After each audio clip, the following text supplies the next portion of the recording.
Welcome back, guys. This is the King of Weebs here, and this is what if Naruto was the Jinchuuriki of the Shinigami, part 1. We'll get straight into this fanfiction, and also, if you want to go support the creator, I'll leave a link in the description below so you can go read ahead if you want. But, if this video gets 100 likes, I will continue this what if with a part 2 straight away tomorrow, even a double upload if I have to. Anyways, these are the first 3 chapters, and we'll get straight into it.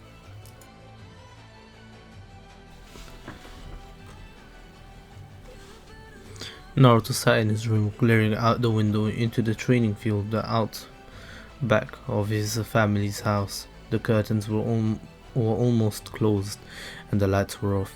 The room itself was mostly bare, almost clinically so. The only things present in the room was a bed, the desk, and a dresser. More so, everything inside it was white, and it looked to have been cleaned so obsessively that there wasn't a speck of dirt. Looking around, he couldn't help but to frown as he looked around. He hated the color white. It was too bright and clean, like everything else in his life. Naruto was one of 3 children, triplets in fact.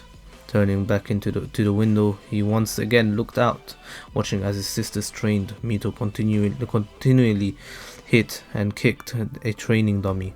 Her father Minato was watching on from the sidelines, occasionally calling out pointers to her or words of encouragement. He could see the pattern of her moves, could almost hear the beat her hits were making as they hit the training dummy. On the other side of the family training ground, he could see his older sister Urza. She, unlike Mito, was moving through a number of swordsmanship stances, wielding a wooden sword in her hand. Kushina, like Minato, stood on the sideline, smiling as she directed her training, teaching her different stances as she did so. Both of his sisters looked like mini versions of their mother, with the same long red hair and light purple eyes. But unlike Kushina, they had 3 whisker marks on each cheek. Mito was dressed in a baggy white shirt, red shinobi trousers to finish this off her outfit. She had white bandages wrapped around her hands and wrists. Urza was, on the other hand, had taken a recent liking to wearing armor with a blue shirt underneath her armor and heavy metal boots, as opposed to traditional shinobi sandals. But while they both looked like mini versions of Kushina, the resemblance was nothing compared to how much they looked like each other. The only way to tell them apart was their clothes and sometimes their hairstyles. There was a reason why Naruto was sat sulking in his room whilst his sisters were outside being trained by their parents, Minato and Kushina. The reason for this separation began almost 9 years ago, on the night he and his sisters were born. The nine-tailed demon fox had been forcibly extracted from his mother, who had been left weak, giving birth to both Naruto and his 2 sisters. Luckily, Minato had been prepared and been able to seal it before it could deal any damage to the Leaf Village. He had also been able to seal enough of the chakra in the air in his wife in order to keep Kushina alive, despite having the Kyuubi removed from her. When it came down to sealing the Kyuubi again, Minato was unable to seal it back into his wife, as in her weakened state it would kill her. Instead, he had to seal it in his own children, who due to their Uzumaki heritage were the only ones who could safely contain the beast. The fox was therefore split in half, with the Kyuubi's yin chakra being sealed in Mito and yang chakra being sealed in Urza. His sisters were chosen as they were healthier and stronger than Naruto, who was born the smallest of the triplets, the runt of the little of the litter, so to say. Because of this, both sisters needed training from a young age in order to control the demonic chakra that was contained inside of their bodies, along with the violent reaction that came with it. Naruto had seen them lose control once from his window, and both had been a little more than wild animals until their parents slapped a seal on them to put them down and help them regain control. Unfortunately, though, Naruto had not had a part in the QB sealed into him that night. He had not been left unaffected from the hellish night. Though, unlike his sisters, he didn't get a power booster from the effects of that night. According to the doctors, the QB's chakra had affected both Naruto and his sister's bodies while in their mother's womb. Mito and Erza were affected by it because they had the QB sealed inside them, their bodies having its chakra to fight the effects, something Naruto did not have. They didn't have any name for what Naruto had, and he hoped they didn't name it after him. The problem Naruto's body had supposedly developed from exposure to the Kyuubi's chakra at such a young age was only converted around 12% of his food. Was that he only converted 12% of the food he ate into nutrients, making it so that no matter how much he ate, he's always starving. His body was painfully thin and weak, and because of that, Naruto tended to be constantly fatigued and tire very quickly. The doctors had actually expected him to have died before he reached the age of 2, and were shocked that he passed what they called the danger age. While they claimed that he would never completely be healthy, they also said that he wasn't going to just kneel over and die without warning. However, despite having got past the danger age, that still didn't stop his family from treating him like glass, like a strong wind would make it break. This had led to his parents developing an overprotectiveness when dealing with Naruto, something his sisters had also picked up. Therefore, while his sisters were being trained by his parents to be a ninja, Naruto was forced to simply watch. And if he even looked, he might ask for training. He looked like he might ask for training. They would both give him this look. The mere idea of training terrified them. They always said they would train him when he was older and healthier, that they needed to focus on his sisters because of the fox. But Naruto knew they were just trying to keep placate him. They never intended to train him, at least not unless they gave him no choice. Unless he gave them no choice. Instead, they probably wanted him to remain a civilian and stay safe behind the walls of Konoha and for the rest of his life. Unlike Mito and Erza, who took after their mother, Naruto more after their father Minato. In fact, the same way his sisters looked like their mother, Naruto was a near exact copy of his father.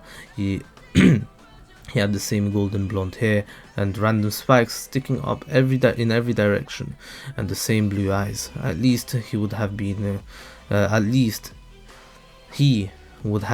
if it wasn't so thin. If he wasn't so thin and pale. His skin was pale. It was so pale that he had almost a grey tinge to it, and was wrapped so tight around his body that they could see the bones. His eyes also seemed dimmer than his father's, almost lifeless in fact.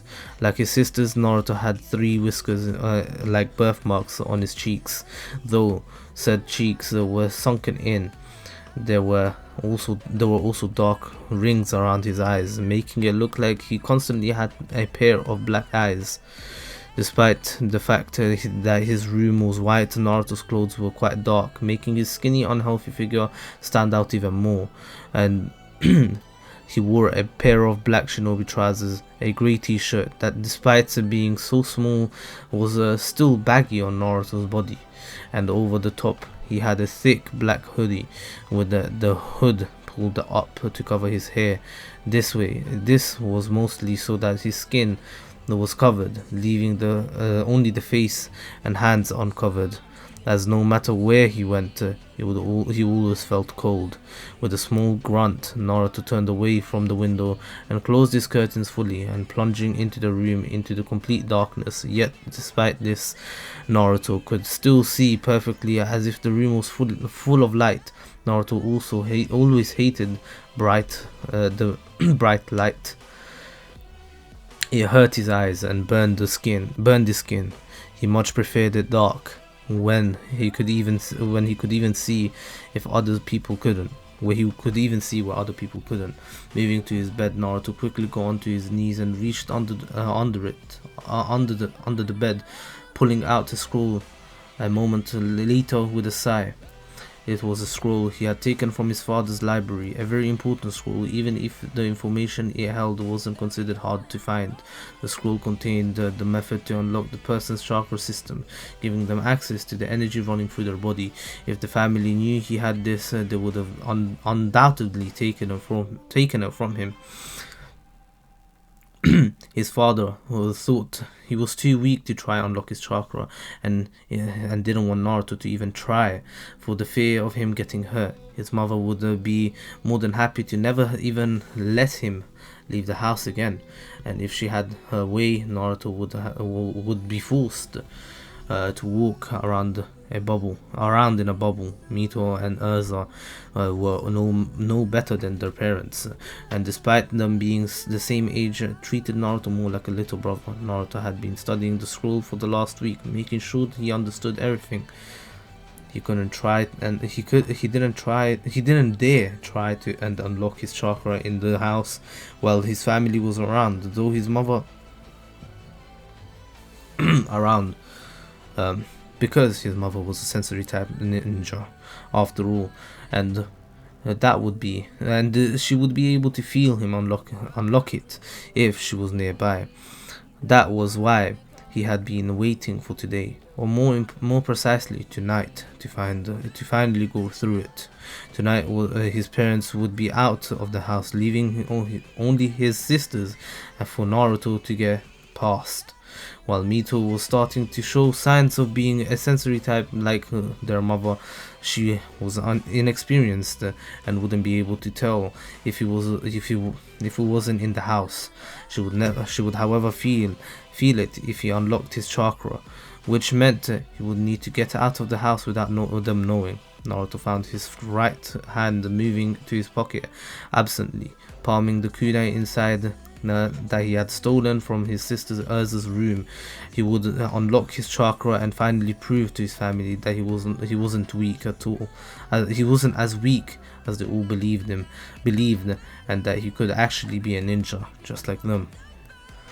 That night, it had been easier than usual to sneak out of the house. Not that Naruto was complaining. Both Mito and Urza had been busy reading some scrolls that their mother had given them, and they had been invested in their scrolls, so invested in their scrolls that they didn't even notice him break past. Ironic that the son of thought was incapable of being a shinobi could sneak past his already in training sisters. As soon as he was out of the door, Naruto sprinted to the fence and at the back of the training ground, aiming for one specific part of the fence behind the bush. By the time he reached it, Naruto was panting and pale. The skin and pallid skin flushed red from his brief attempt at sprinting, so much so that he had to lean on his knees for support. It was times like this he really hated his body. Quickly moving behind the bush so he was out of sight of the house, Naruto took a moment to get his breath back before glancing back to make sure that no one had seen him. When he was sure that no one had seen him, Naruto turned his attention instead to the fence, pushing the bottom a particular plant and smirking when it moved. Quickly squeezing through, Naruto paused just long enough to make it sure it closed behind him before running off into the forest that took up the space behind the family house, the shadows between the trees soon covering him as he disappeared from sight. From the next half hour, Naruto slowly made his way further away from his home and deeper into the forest, only stopping when he found a small clearing and could no longer hear the sound of the village behind him. Licking his dry lips, Naruto sat himself down in the middle of the clearing and on a rock with a flat surface, taking the scroll out and unrolling it as he did so. Naruto was about to start reading when he heard a noise coming from one of the trees around the edge of the clearing. Faster than his weak body should have been able to, he pulled out the kunai out of his pocket and threw it towards the place where the sound was coming from, and with deadly aim. He had spent hours learning how to throw a kunai while his parents were training his sisters and seemed to finally be paying off. He watched as what looked like a hawk fell out of the tree, with the kunai having hit right in the center of its chest. As he walked over to retrieve the blade, Naruto also noticed that with a dull curiosity that its left wing had broken when it hit the ground. He didn't think any more about it as he wrenched his kunai out and wiped the blood off on the grass, looking at the broken body of the hawk. At his feet, Naruto couldn't hide his curiosity. Having lived such a sheltered life, he had never actually seen a body before. It therefore took a great amount of effort for him to tear his attention away from the sight before him. Finally returning to his previous position on the rock, Naruto turning his attention back to the scroll and slowly started to form the hand seal. It said he needed to focus his unlocked chakra. Closing his eyes, Naruto turned all his focus inward, looking for the streams of chakra, as the scrolls called them, running through his body like water. He started by feeling around his stomach for the swirling pool of chakra where all the same streams were supposed to run to and from. It was supposed to be the easiest part of his body to find because it was also the biggest, followed by the head and then the heart, slowing his breathing as he went deeper and deeper into himself. The world outside slowly started to fade away from his senses, and Naruto found himself in a world of darkness. It was cold and dark. Nothing around him, and Naruto was starting to worry when it didn't change. This was supposed to be where his chakra was stored. The scroll said it should have been blue light flowing like water in the darkness. Panic starting to set in. Naruto's mental image started to turn into every direction as his breathing picked up, looking around desperately for any signs of light until finally he stopped and just seemed to shrink into himself. His family was right. He was too weak to be a ninja. He couldn't even find his chakra, or worse yet, he had so little of it, it was invisible to him. Naruto was ready to give up completely at that moment, and was about to leave when something in the dark suddenly grabbed his wrist. It felt like a hand, but it was hard as stone and as cold as ice. He could almost feel the bruise forming under its grip as it started trying to pull him even deeper into the darkness. Eyes widened in fear, Naruto tried to pull away from whatever it was holding him, the darkness hiding it from him, but it was too strong, its grip unyielding as it pulled him down. This was impossible. He was in his mind. Nothing else should be in his mind. Naruto wanted to scream, but when he opened his mouth, no sound came out. Finally, the thing let his wrist go. Naruto quickly hugging it to his body as he tried in vain to see what had been holding it. He turned in every direction, unsure of what was up or down at his moment, as his eyes at this moment, as his eyes shot about looking for any more movement in the darkness. However, instead of movement, Naruto's eyes found something else, something that made his heart skip a beat, and tears form in the corners of his eyes. Light, not blue light like the scroll had said it would be, but a dark purple ball of light surrounded by seemed like red lightning. It almost reminded Naruto of an egg, but as he got closer to it, it got larger and larger.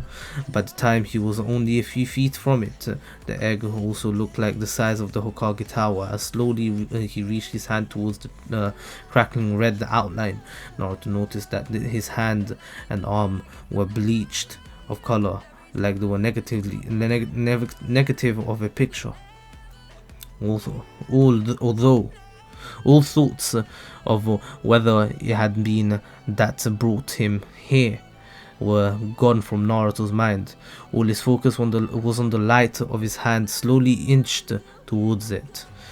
He let out a slight gasp as his palm hit the light, and it turned out to be solid, with a texture of ice-cold glass. Naruto pushed against it slightly and was surprised to find that while it felt so solid as a glass, it gave slightly under the pressure of his hand, almost like it was rubber. Pushing a little more, Naruto soon found the limit and frowned before trying to use both hands. He gave a little more until there was an indent about as deep as his elbows before it pushed back and Naruto was thrown away slightly. He tried again, only to be pushed back again. As a deep frown grew on his lips, he started pounding against the light with very little success. Your knife. Use your kunai. Spinning around in fear, Naruto strained his eyes to looking into the darkness, trying to find what had spoken. The voice had sounded odd, like dry leaves in the wind, and had sent shivers down his spine. But no matter how hard he looked, there was nothing. No movement, just the darkness stretching out as far as his eyes could see. Slowly turning back into to the egg, Naruto reached into his pocket and pulled out the kunai. How he still had it, when he was in his mind, Naruto didn't know. But at the moment, he really didn't care. Licking his lips, Naruto pushed the tip into the surface of the egg, feeling as it resisted slightly before cutting through it. Smiling as he started to use the kunai to cut a line through the light until it was almost as tall as him. Before quickly putting the kunai back in his pocket, not giving himself time to overthink what he was out to do. Naruto pushed himself through the hole he had just made in the egg and plunged head first into the light. For a moment, Naruto was overcome with the feeling of absolute peace. Warmth flooded his body, and for the first time, it didn't make him uncomfortable. All the aches in his body he had grown or used to for as long as he could remember were being soothed away, all pain and sadness gone, only to be replaced with a new pain. By new pain, it hit him like a hammer, slamming into his body and knocking the wind out of him, burning. He was burning from the inside. He could feel as if the fire burnt its way through something, like veins inside his body that he had never known about and didn't carry blood. His mouth opened and in a silent scream as his fingers dug into his body, trying to get the fire out. Naruto was burning for a few seconds before finally his mind could take no more and he simply blacked out. When Naruto woke up, he knew that he was back in his body in the real world, mostly because he feels the cold stone under him. He pulled in deep,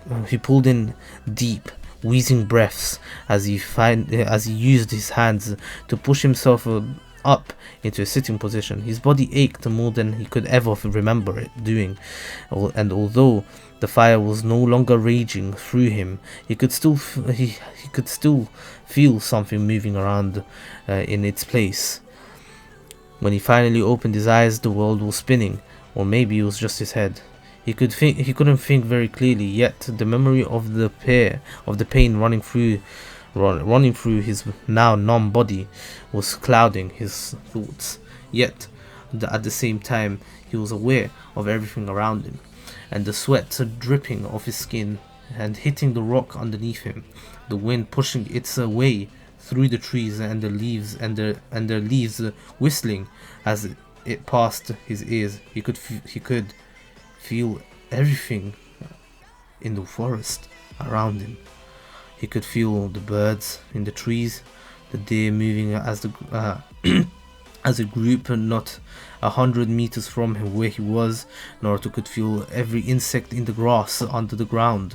He knew exactly the number of every ant in the 3 different colonies in the clearing around him, and could feel as if they worked tirelessly. A beehive. Oh my god, I can't read beehive. I wrote beehive. Beehive hanging on the tree to his right. Thousands of bees flying in and out in a constant stream. It was all just so much. Slowly Naruto started to calm down, pull himself back together to the point that he could think somewhat clearly again. If he stayed out too long, one of his sisters might have decided to check on him, and if they found out that he wasn't there, they would go straight to their parents, who would probably form a whole search party to find him. That was the last thing he needed. Slowly getting his feet on legs that he felt like were under his weight, Naruto was about to start making his way home when he noticed something odd. There was a smell in the air, a delicious smell. Looking around, he tried finding the source of the scent, his mouth beginning to water slightly. Finding the source, his eyes locked onto the dead body of a hawk he had killed earlier. As his eyes locked onto the corpse, he found himself slowly approaching the bird. At first, he had trouble focusing on it, his eyes blurring slightly. But the more he tried to see it clearly, the clearer it became. He could see a faint outline shimmering around the corpse of the dead bird. The outline was blue. Somewhat he knew what it meant. Somehow he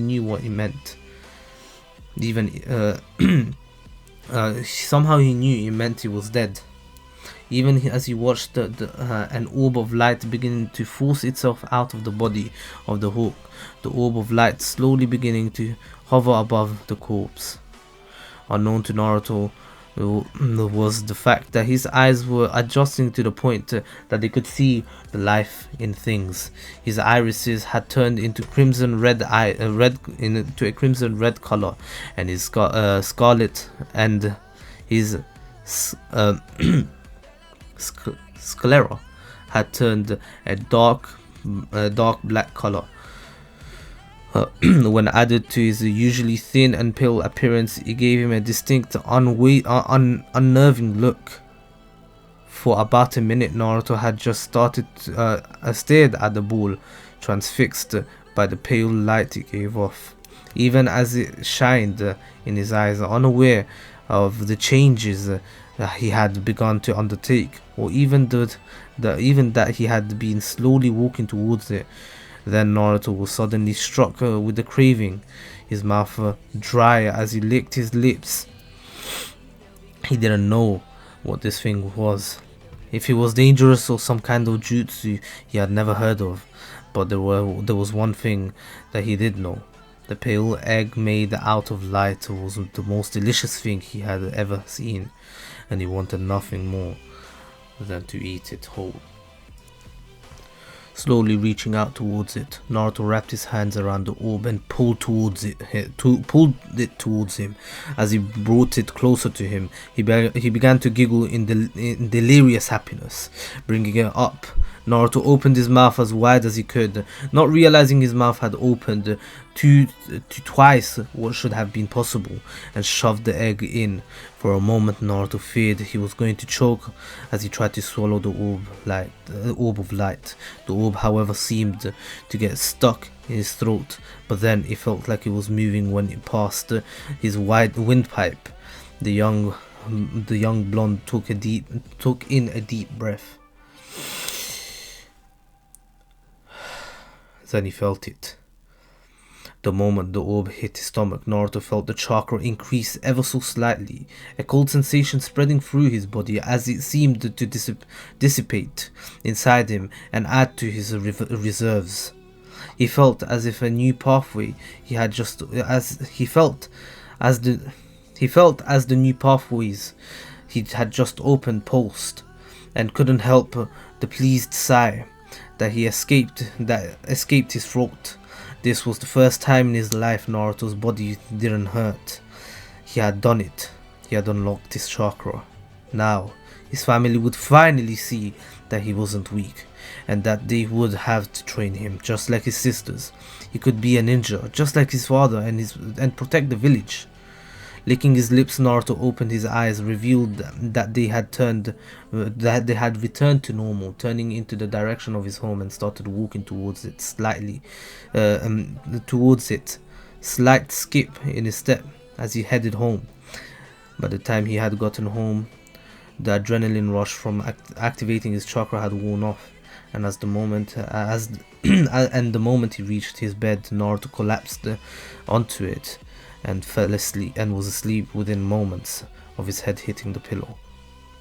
The next day, Naruto was woken up by the sound of someone banging on his door, calling his name over and over again, and though it took a moment for his mind to fully wake up, he easily recognized the voice as his sister Erza, and let out a groan. He didn't hate his sisters or anything, though they weren't as close as they had once been when they were younger. He did everything with them. Hell, he would go to them if he had a nightmare in the night instead of his parents. But then they had started to train, and he was left out, and he felt he was left out, and his heart was broken. Also, their parents refused to even consider letting him join them in the training. That had been about a year ago, and since then he had become distant from both Erza and Mito. Not that either of the sisters actually noticed. No, they were unsurprisingly too busy training actually to realize that he was being left out of things. It wasn't fair that they were being trained while he was being treated like glass, and even though they tried to spend time with him, they were usually too busy with something to do with training. But that was going to change now that he had unlocked his chakra. I mean, now he had access to his chakra, and he could train with them. Then there was the fact that he wanted to ask his parents that what the weird orb thing was he had swallowed last night. Though he had to say, the fact that he had done something so stupid as to unlock his chakra like that by himself did actually scare him looking back at it. His back clicking as he got out of the bed, still dressed in the clothes he had worn last night. Naruto moved the door and opened it. He was a little surprised to see that not only was Erza standing on the other side, but Mito was there as well, both of them smiling at him. Mito was the first to step forward and pull Naruto into a hug, though the blonde was annoyed when he noticed that she was being overly gentle with him, still treated him like he was made of glass. Happy birthday, Naruto, the two girls chorused as they smiled down at him. It took a moment for the words to sink in his head, though he did notice Erza and Mito taking place in hugging him as well. Birthday? Naruto asked with a frown of confusion on his face as he looked at the two girls in front of him. Both girls frowned at him, Erza stepping back from the hug as she was once again next to Mito. placing her hands on her hips as she did so, doing it in a way Naruto had seen her mother do. Really, Naruto, you shouldn't get out of your own room more often. You should get out of your room more often if you don't even remember it's our birthday. As I said, disapproving on said a disapproving look on her face as she looked down at Naruto. If I had a reason to leave my room more often, maybe I would, Naruto said somewhat uncomfortably as his eyes shifted between the two similar looking girls. His comment was met with an uncomfortable silence, both girls suddenly looking guilty. Maybe they weren't as clueless as Naruto had first thought. They were at least realized that he was hinting at. But as quickly as he came, the moment was gone, and Mito was bouncing on the balls of her feet, and grabbed his arm, pulling him out of his room and towards the stairs. As she did so, a large smile on her face as she unceremoniously dragged him downstairs. And come on, Naruto, get your ass into gear.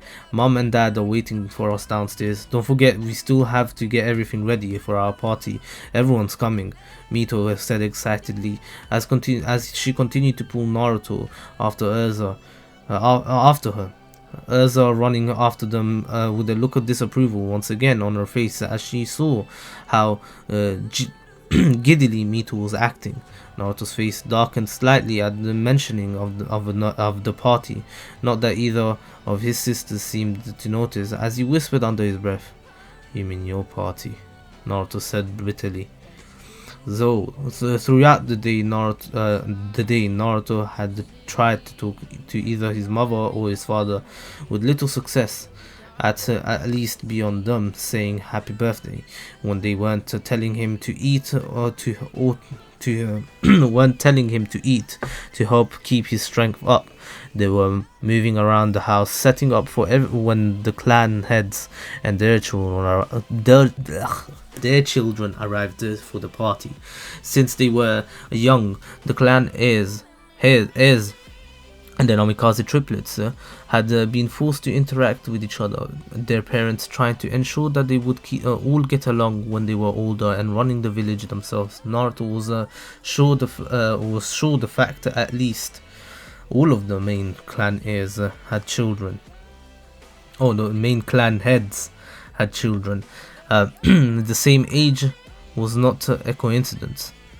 However, out of all of the other clan heirs, the only one their age that Naruto ever actually got along with was Shikamaru.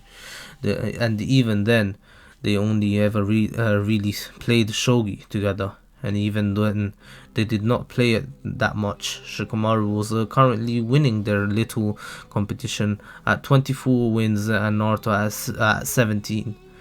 But according to the lazy boy, he was the only person outside his clan that had ever actually beaten him. So that was probably good. He did, however, get along with Itachi, the oldest of the Uchiha children.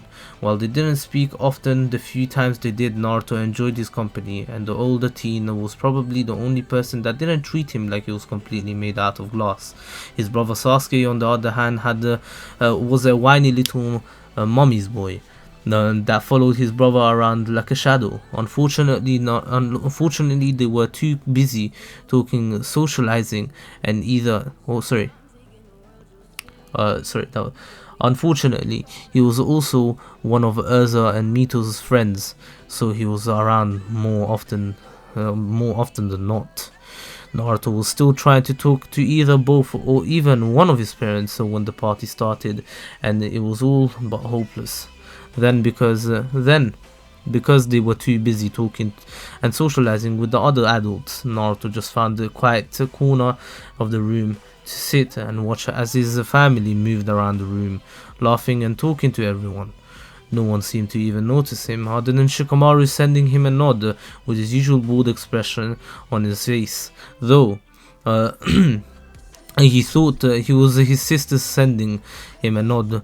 Looks out of the corner of his eyes. Happy birthday, Naruto, a calm and stoic voice spoke out from behind Naruto, slowly turning to look at the person that had walked over to him while he had his eyes closed. Naruto let a small smile cross his lips when he saw the ever stoic Itachi talking, moving over and taking the seat next to him. Hey yo, bro, this shit gave me to cry, bro. That's so peak. Hey Itachi, thanks I guess, Naruto replied softly, his eyes still scanning the party going on around him. It was strange, really. He was here he was, sat in the middle of a party that was being thrown for him, but yet he felt like a stranger. The two quiet boys sat in silence for a few minutes after that, both simply watching the other people in the room until the older teen finally decided to speak again. I see you found that scroll I recommended. I can sense the chakra flowing through you now. It was odd though, as something about your chakra, it feels like it's odd. It feels and looks odd, unnatural almost, Itachi said, as a speculative look on his face as he looked at Naruto. Looking at the teen out of the corner of his eyes, Naruto wasn't surprised to see his eyes flashing red with his Sharingan as the older boy stared at him. It was the true Itachi had told him which scroll he needed to find to unlock his chakra, not that anyone other than the two of them knew this fact. While everyone else saw him as nothing but a weak little boy, Itachi saw Naruto as Naruto's potential, and that he wanted to help to ensure that he could actually reach said potential. He told Naruto what scrolls to read, recommended different training methods that he would be able to do until his body was stronger, and even showed him the proper way to throw the kunai he stole, making sure not to look like they were doing more than exchanging pleasantries. After seeing his mother glancing in their direction, Naruto not answering verbally or immediately, instead giving Itachi a small nod. I was able to sneak out last night and unlock it, though it wasn't exactly like the scroll said it did push me in the right direction, Naruto finally replied to Itachi, and an inquisitive look on his face as he once again tore a gaze away from the party instead of turning it onto Itachi. Good, Itachi said simply. It was then Itachi reached into his pocket and pulled out a fist-sized scroll, placing it into the younger blonde's lap. As he did so, your birthday present. Your room looked a little bare the last time I saw it, and I thought you might like something to put on the wall, Itachi said with a voice calm and toneless as usual. Raising his eyebrow at the teen's words, Naruto unrolled the scroll to see the kanji words of underneath the underneath. It was a popular saying in Konoha, look underneath the underneath to find the truth, and was actually one of his own favorite sayings. There was a little string on the top so it could be hung up, and Naruto was sure Itachi had written it himself. Yo, that's actually a sick present. I'd love that. Oh shit, nearly dropped the whole PC. Yeah, I'm carrying my PC by the way. However, it was what was on the back of the paper that really caught his attention. A small smirk crept onto his lips as he saw what was on it, before he forcibly pushed down his smile. On the back of the scroll there was a storage seal, small enough that it would go unnoticed unless you were looking for it and set out so that it would be completely invisible when it was hung up. Naruto already knew that this was a real present. This was the real present. The real present was sealed inside it. Most likely, his parents or sisters didn't find it. Most likely, so his parents or sisters wouldn't find it and tried to take it off him. That was probably why Itachi asked about him unlocking his chakra. He wanted to make sure Naruto would be able to open it later when no one was watching. Thank you. I think you might be right, and my room could do it with a little personality," Naruto said, with a smile once again coming to his face as he did so. The only response he received in reply was a nod from the older boy, before Itachi stood up, silently walked off without a word, not even looking back at Naruto as he did so. Yo, this is some drug dealing in Naruto, I promise you. Yo, this is literal drug dealing. Like, YouTube, don't demonetize me again, but like, this is craziness. They're what, 6 and 7? The next hour or so was mostly the same as the first one. First one was for Naruto after Itachi left, as though his sisters and a few other clan heirs had come over to the point, or at one point or another, to engage him in conversation. They did not stick around for long though.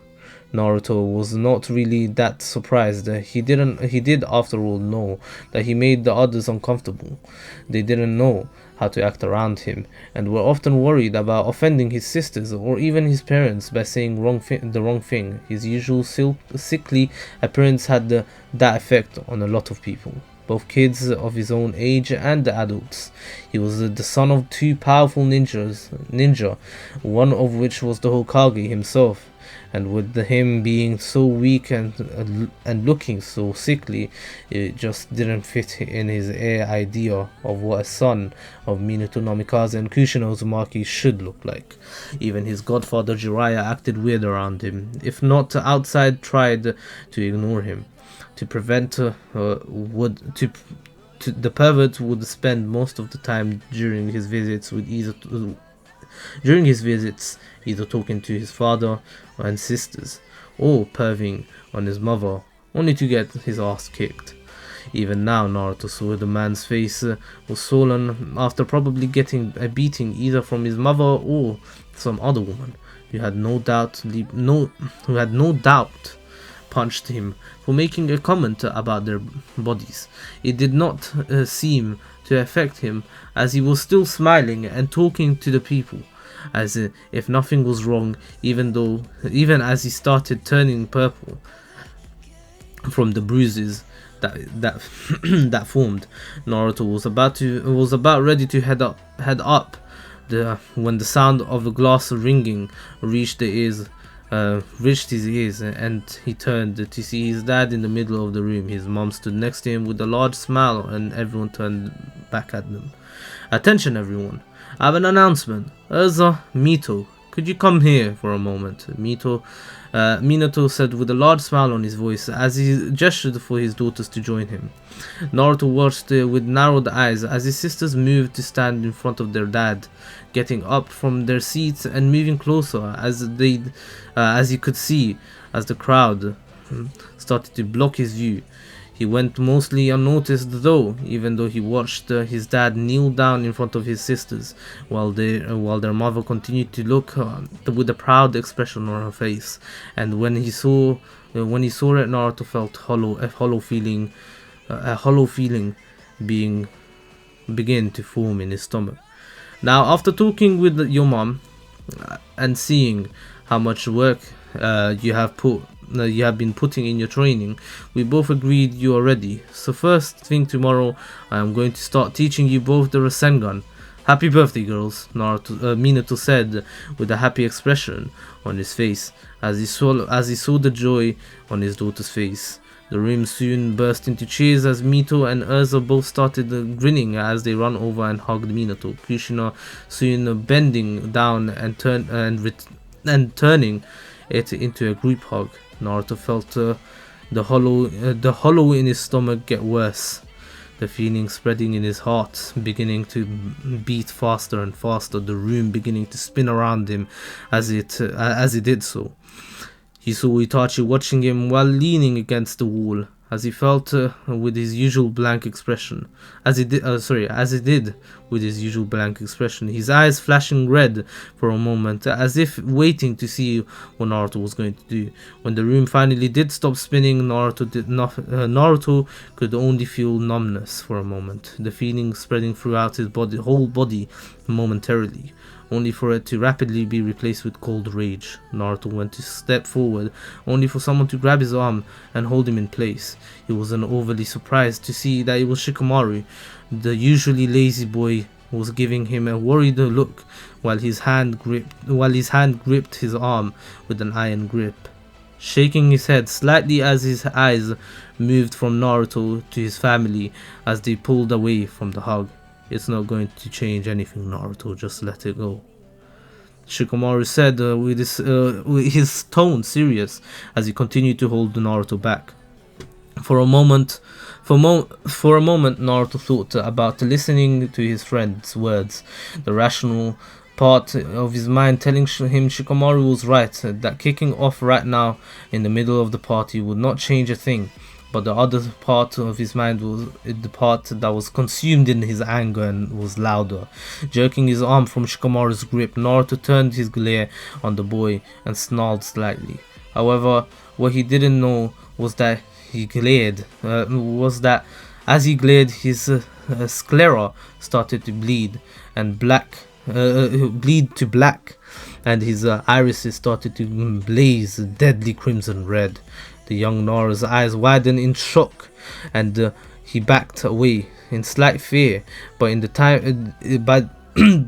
time it took him to blink, Naruto's eyes were back to normal, as though nothing was moving, he was moving towards his family. It wasn't until he stood right in front of them Kushina noticed him, by which point he had set his face into a blank expression. For a moment he saw her eyes widen at him, like she suddenly realized that he was there, before they moved to the others and then back to him.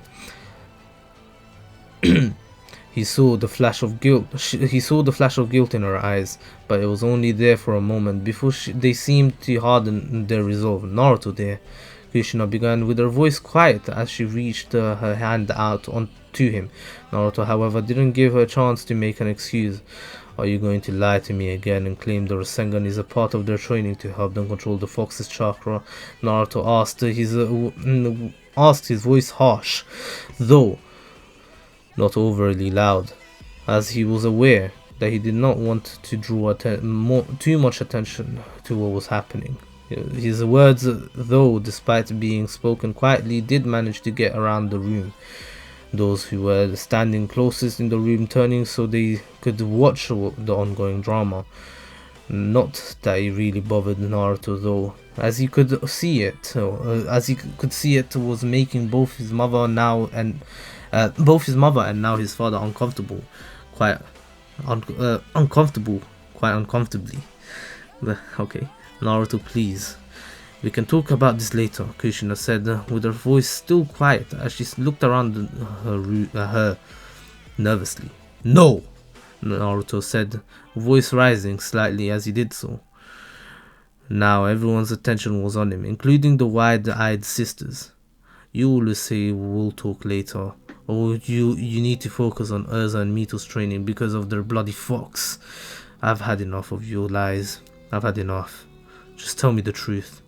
You were never going to train me, were you? Naruto said, beyond caring, as he vented his anger he had been building up all these years. Silence, heavy and thick silence, settled throughout the whole room as Naruto's voice carried across the room. Naruto could see the adults sending each other looks, yet no one seemed surprised to hear that the allegations against his parents. Finally, after what seemed forever, Minato stepped forward, standing between Naruto and the rest of their family, and sending Naruto a sad look as he sighed. Naruto could only see Jiraiya moving to stand next to his father, and his face stern but mostly blank. You're right, Naruto. We were never intended to train you, but you have to understand why. Understand that your condition makes it too dangerous for your body. Your body is too. Minato began to say, crouching down slightly so he could talk to his son on his level. Weak? That's what you think, isn't it? That I'm weak, Naruto said, with his ire increasing as his as he gave into his childish fit of anger, which was not surprising, really, as he was actually a child. The words seemed to his family like a physical blow, making his father Mito to flinch while Kushina and Ursa and Mito looked away from him. Finally, it was Jiraiya who snapped, stepping forward and staring at Naruto with an impassive face that made the young blonde's body tense. That's exactly why, kid. You are weak. Your body is not strong enough to go through the strain of shinobi training. You can barely carry yourself from day to day.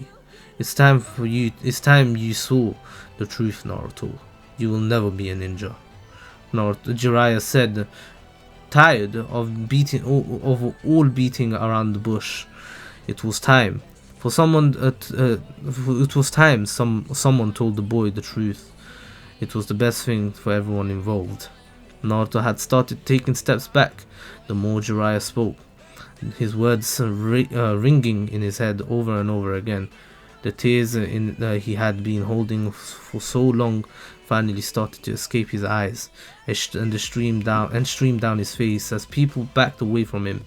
No one seeming to be able to look him in the eyes as he ran from the room.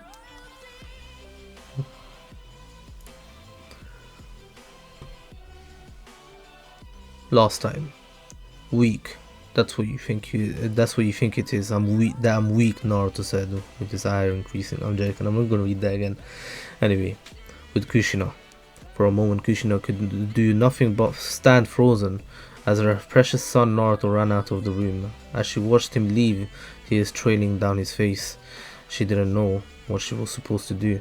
For the last few years, Jiraiya had been warning them, but not being strict with Naruto, quite firm in the belief that giving him false hope was many times crueler than just being honest with him. But how were you supposed to tell your child that they would never be able to live their dream, and that he was through no fault of his own too weak to do? That was through no fault of his own, too weak to do what every other member of his family did. Despite everything that had happened with the Kyuubi, the day the triplets were born, it had been the best day of her life. It had been the day she had become a mother. Not even that damn fox getting loose around the ruin. That no matter what other people might think. Unfortunately though, her happiness couldn't last long. It had taken about a week for them to notice something was wrong with Naruto. He fed the same, if not more than his sisters. Yet despite his healthy appetite, he didn't seem to gain any weight. His baby fat had been melting away more and more with the passing day, and his cries of discomfort never seemed to stop. It got so bad they had to call the doctors, and when the medical professionals did their tests, they found both Minato's and her own hearts. 2 years, 3 if they were lucky. That was how long the doctors had given him to live, and yet even then, that was only their baby boy. Living in the hospital with the IV hooked into his tiny arm, they feed, constantly trying to give him the nutrients that his own body just wouldn't be able to process. When he had been in the hospital, the both of them had visited him every day. Kushina particularly, practically moving into the hospital with the girls for the 3 years. If not for his duty, Minato would have been there with her, but they had made do with him making time to visit at least once a day.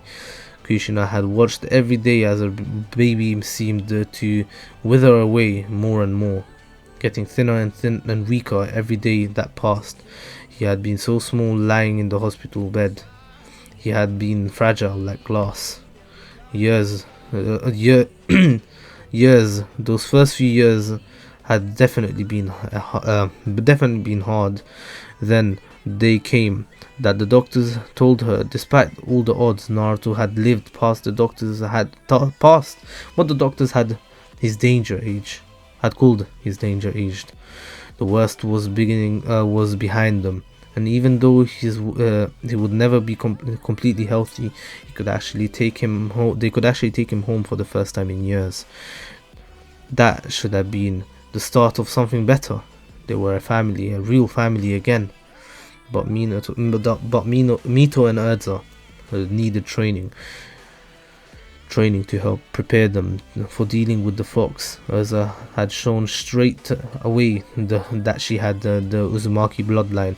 One, that Kushina also possessed solid chakra, and over the years Erza had demonstrated them. Oh my god, I can't read. Bro said demonstrated. I read the demonstrated. Okay, demonstrated and understanding and a skill in that Kushina herself had never had. Kushina could use it to make her chains with a blade on the end, and had even learned how to use them to suppress the chakra of anyone or anything she had caught them in. But Erza had taken the skill one step further. Her little girl seemed to be able to make almost anything with them, including actual armor, of all things. Then there was little Mito, her other daughter, who while born without the Uzumaki bloodline, was slowly turning into a very adept sensory type ninja. Where Erza found her passion in Kenjutsu, Mito instead found hers in Fuinjutsu. Like her father, she was fascinated by seals of all kinds, learning them, studying them, and taking them apart to see how they worked. That coupled with her growing skill in taijutsu told Kushina that she would be a very strong kunoichi one day. In fact, both the girls would. Naruto, though, sometimes there were days he couldn't walk downstairs without getting winded. He just thought him even holding a kunai. Just the thought of him even holding a kunai terrified her, let alone actually training with one. But when he had seen his sisters training, he wanted to join them. Kushina had seen it in his face. Naruto wanted to be a ninja, her sickly little boy. Both Kushina and Minato knew that if he ever tried to unlock his chakra, his weak little body might just break from the strain, let alone try to use it. So they instead tried to buy themselves time, explaining how they could train as instead they needed to focus on getting his sisters ready because of the fox. They just wanted to wait until he was older and more mature. Maybe then he would be able to understand that he just couldn't be a shinobi. But Jiraiya was right, even though she was angry enough to kill him at the moment. Kushina knew he was right. Keeping on lying to Naruto was wrong. So maybe telling him the truth might be kinder in the long run. He had warned them from day one that to give Naruto false hope wasn't a kindness, and that he did not agree with what they were doing. He had even offered to try to help Naruto unlock his chakra, saying it might actually help strengthen his body if he didn't kill him. But Kushina didn't want to take the risk and had to put her foot down. So basically, Jiraiya is a good guy, basically, from what I'm reading. That was why Jiraiya had always kept his distance from Naruto. The man was unwilling to lie to him, but at the same time he knew it wasn't his place to go against both of them, as they were his parents. Kushina also knew that if Naruto had asked him, the old pervert would have been more than happy to train him, and so he had tried to distance himself to avoid it. However, none of it changed anything right now. Now, after seeing her son running out of the room in tears, her heart with a heartbroken expression on his face, turning a glare at the legendary shinobi. Kushina waited until she saw him flinch and look away in shame before running after her son. As she left, Kushina could hear Minato apologizing to the guests before saying that the party was over with Naruto. By the time Naruto had reached his room, in tears, he had in tears had given away numbness, his face falling into an expressionless mask. As he sat on his bed, his head was still ringing in Jiraiya's words, echoing over and over again, "You will never be a shinobi, you will never be a shinobi, and you will never be a shinobi." But the fact was all it had done validate everything Naruto had already known. That his family thought he was weak, that they had been lying to him for years, and that they never actually intended to train him like Mito and Erza. Never. Squinting slightly as he felt his eyes burn, Naruto shook his head, thinking that he was going to start crying again, not realizing that the pupils in his eyes kept bleeding out before receding again. Naruto found himself absently palming the kunai with that was still in his pocket, running a finger along the edge and making a mental note that if it needed sharpening, he was actually about to take it out when he felt someone's chakra from downstairs break off from the rest of the and start up the stairs. The sound of the footsteps soon reaching his ears. If he had a more experience, Naruto might have been able to tell how it was from chakra alone. But for now, all he could do was tell that whoever they were, they had a lot of chakra. He didn't have to wait long, however, because a moment later there was a soft knock on the door before it was opened slightly, and the face of his mother could be seen through the opening.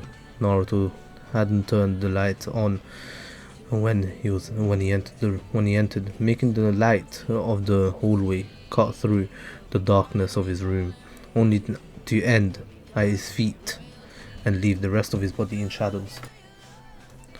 But while his face was hidden, Naruto could clearly see the cornered face of his mother. He is at her eyes, somehow finding his own in the dark, even though she would have been able to actually see them.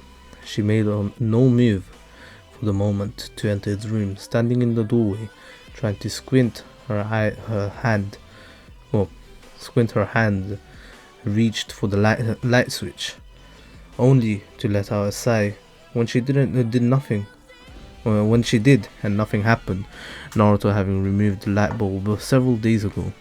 "Naruto dear, we need to talk about this," Kushina said softly, as she saw the shadow cloaked figure of her son sat on his bed in the dark room. Naruto didn't answer right away, trying to get his voice under control so he didn't break and show even more weakness than she expected from him. Or what exactly is there to talk about? You both have been lying to me for years, constantly making promises you'd never intended to keep, giving me false hope. You think I'm too weak to even unlock my chakra, don't you? Naruto said, his voice as hollow as his gaze and finally looked at his mother in the eyes. He watched as he flinched at the accusation. As she flinched at the accusation.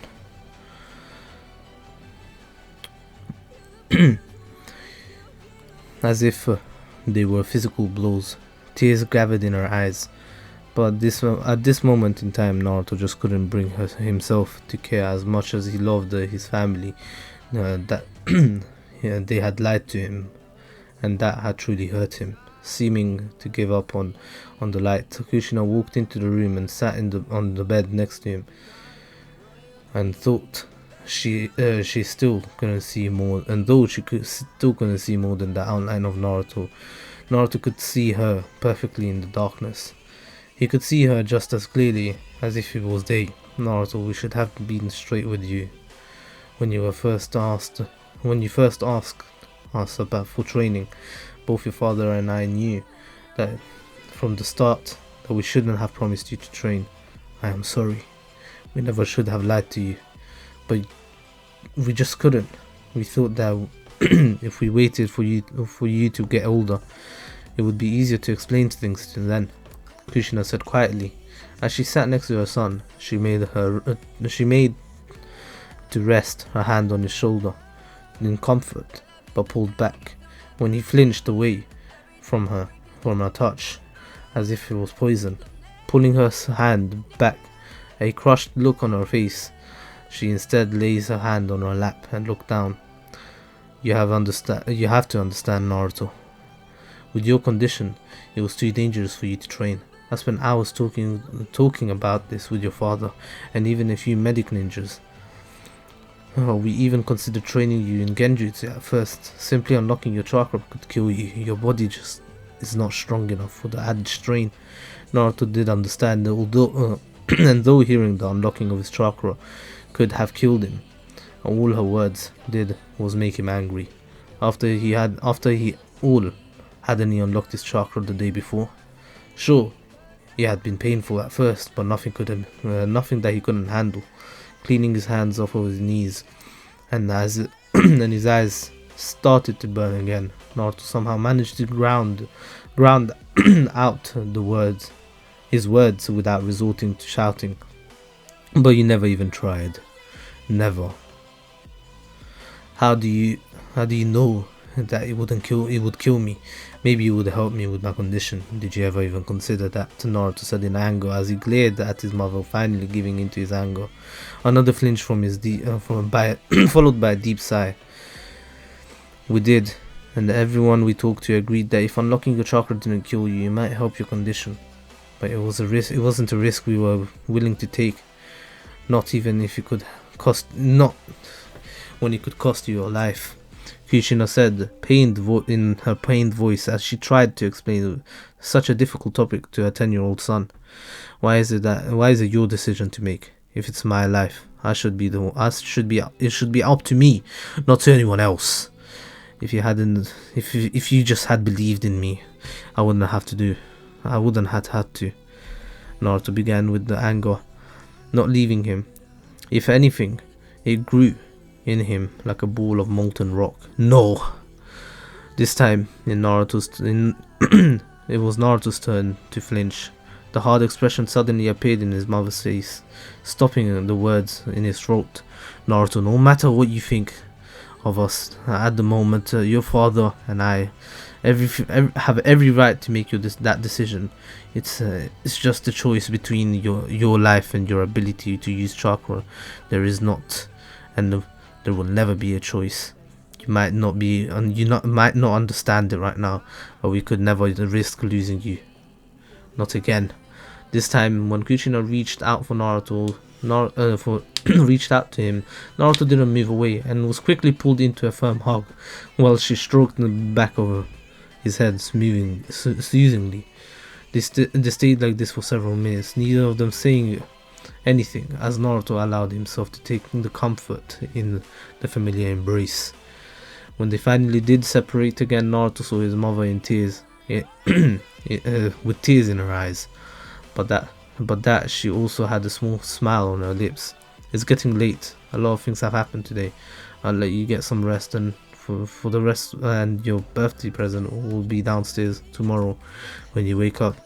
If we need to talk more about this in the morning, we can talk about it more.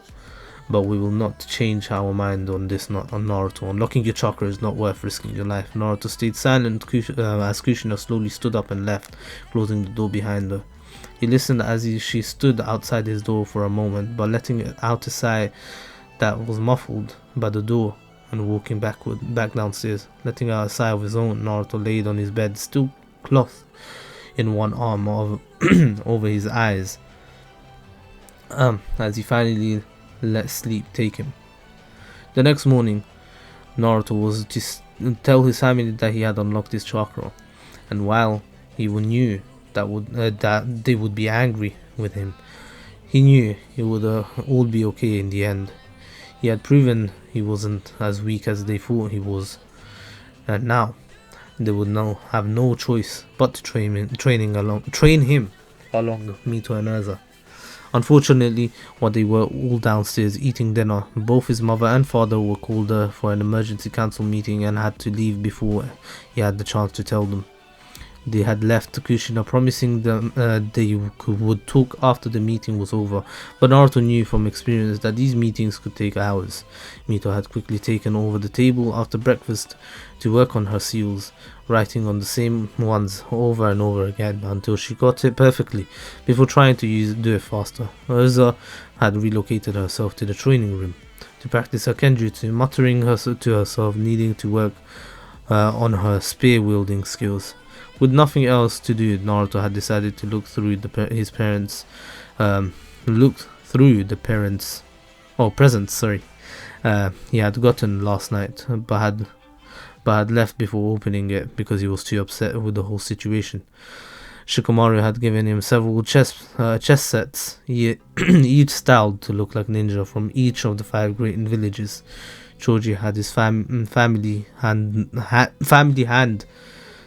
Choji and his family had given him a cookbook with hundreds of different recipes, and had even gotten him a bonsai tree from Ino and her father, along with the equipment he would need to take care of it.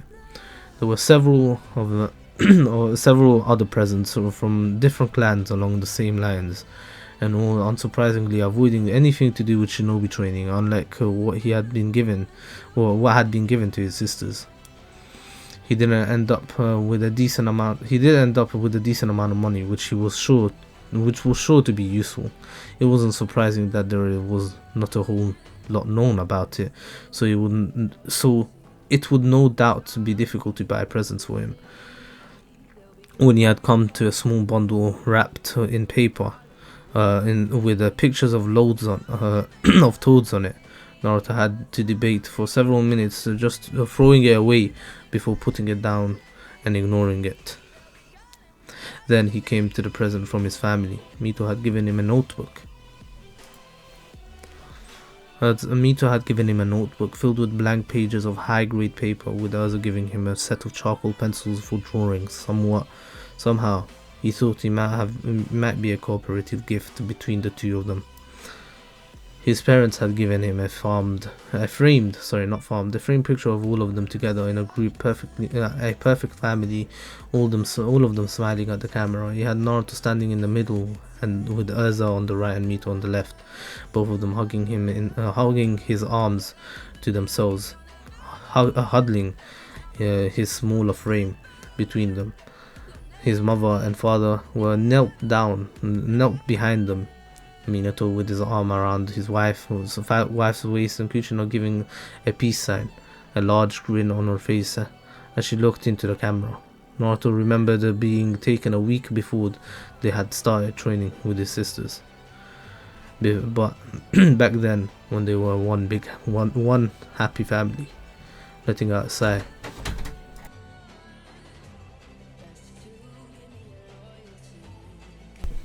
Had my mic muted, letting out a sigh after seeing the picture. Naruto got up and decided to go for a walk to clear his head, knowing his parents wouldn't be back home for another few hours at least. He didn't bother telling either of his sisters he was going out, planning on being back before they really even noticed. He also didn't want to risk one of them or both of them insisting they come with him, which, especially after his outburst last night, he knew had no doubt they would do. Using the same method as when he left to unlock his chakra, Naruto made his way over to the loose board in the fence and into the forest without any particular destination in his mind, just wandering, letting his feet take him where they may. Yet, after about half an hour of just walking and using his newly discovered sensory ability to feel the different things around him, Naruto somehow ended up back at the same clearing that he had unlocked his chakra in before. The body of the hawk he had killed was gone, though, judging by the trail of blood, the feathers, Naruto guessed a fox must have found it and taken it back to its den. After looking around the clearing for a moment, he gave a small shrug before walking over and sitting on the rock that was stuck up slightly, protruding from the ground in the middle of the clearing. Naruto wasn't sure how long he had been sat there, simply listening to the wind blowing through the leaves and feeling the thousands of tiny chakra signatures of the insects crawling around in the grass below him. However, because of how focused he was, Naruto didn't even realize as the world around him slowly slipping away. Well, I must admit, this is a nice surprise. I wasn't expecting to see you again. For another few years, a soft, sibilant voice spoke up, breaking Naruto out of his meditative trance. Naruto's eyes shot open at the sound of the voice, only to widen in shock at what he saw. He was stood on what seemed to be the stone wall, acting as the border between the two landscapes, both of them as different as night and day, literally. On the landscape to his right, it looked like the forest had surrounded Konoha, covered in tall, lush trees and bathed in bright sunlight. And in the distance there was what looked like a lake. Everything looked alive and healthy, and the air filled with the scent of nature. And even though he couldn't see any actual animals, he still felt like being in the middle of a peaceful forest. The sky was mostly clear, with the odd clouds slowly floating by the clear blue sky. The land on the left was a complete polar opposite. However, it seemed to have been bleached of all color. The earth was barren and was covered in dry sand that was as white as bone and swirled around in the air, pushed about by the sunlight, by the slight wind. Just like on the other side, there were trees, but unlike the other side, they were as dry as the white sand and looked dead. They were the shriveled branches, looking like they were crawling angrily at the sky. There were also several rocky outcrops bunched together, their shadows seemingly to be stretching further than should be possible. The stones themselves were black as night. And unlike the counterpart on the other side of the wall, there was absolutely no life at all. The wall Naruto stood on was as probably as tall as the Hokage mountain, and looked almost 300 foot wide, and made from a dull grey stone. However, the thing that shocked Naruto even more was the fact that above his head was a giant grey orb, very similar to the one he had eaten from the bird, only with a purple center, and seemed to act as the sun for both sides of the world. No, what you were experiencing, not what you were expecting, I imagine. Just take your time and absorb it all. After all, it's not easy to see your own soul in physical form. The soft voice continued to echo slightly. Naruto quickly turned around, looking for where the voice had come from, his eyes widening even further in shock as he found that the source of Naruto taking a step back in fear as he did so. Standing on the wall was not even 10 feet away was a boy the same age as him, but Naruto couldn't understand what he was seeing, because the boy looked like he could be his long lost twin. He had the same face as Naruto, and he even had the same whisker marks. But unlike Naruto though, his short spiky hair was purple and white, and his skin was greyish and had a greyish tint to it. Sticking out of the top of his head were a pair of 4-inch long horns, and in the same color as his skin. And unlike Naruto, he was wearing a large baggy black shirt and a pair of black shorts, and his feet were nothing at all.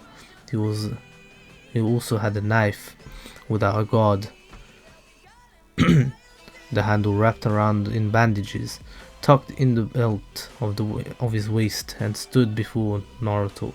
He also had his hand resting. He also had his hand resting on the handle.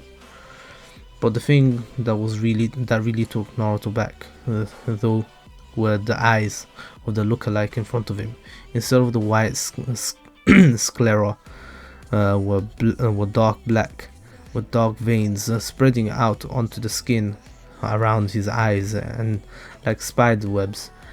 Then there were the iris, two burning red eyes that stood out, making him look absolutely terrifying.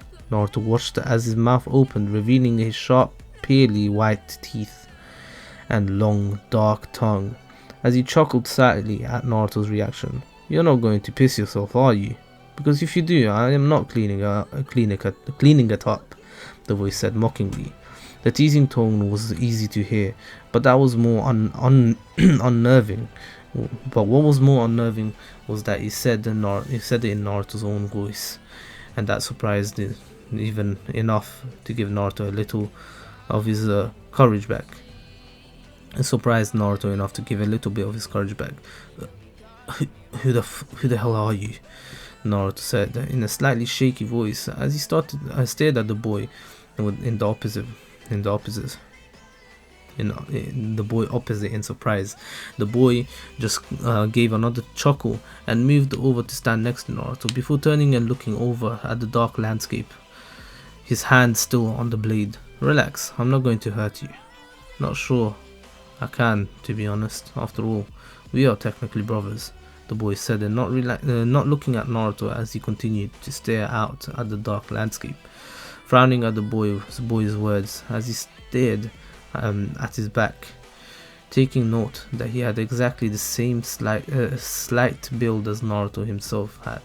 Naruto took a deep breath to steel himself before he moved, so he was standing next to the terrifying lookalike. "Who are you?" Naruto asked, calming down slightly. Now the boy was no longer looking at him with the terrifying, unnerving, predator-like eyes. Naruto watched as the boy licked his lips in a habit he knew himself had. "Well, now, you see, that is quite an interesting question, as not even I am entirely sure of just who I am. I am just you, a stronger and more powerful version of you, I guess. Or am I something else entirely that has just taken from you, or taken your form?" It really is quite the unordinary situation, as in a way I am you. I know everything you know, and I feel everything you feel, but yet I also know so much more than you, and have experienced beyond what you have experienced. How in the fuck did Bixby turn on? But we move. The voice continued curiously, the voice becoming more and more like Naruto's own soft-spoken tone as he spoke. What?" Naruto asked, with his voice scrunched up in confusion as he tried to dissect the boy's words. "I don't know, just call me you, I suppose." The boy spoke again, and the intimidating aura he first gave off fading the more he spoke. "Wait, so I should call you Naruto? Just call me you." "So call you me? No, you. Naruto, are you really going to do this?" the mysterious boy said, with his soft, silky voice holding a note of amusement. It is kind of fun," Naruto replied with a smile on his face as he argued with himself. He was to tell anyone in Konoha about this, they would no doubtly think that he is mad. Though after his outburst last night, he may not be sure, so he may not surprise them. It was as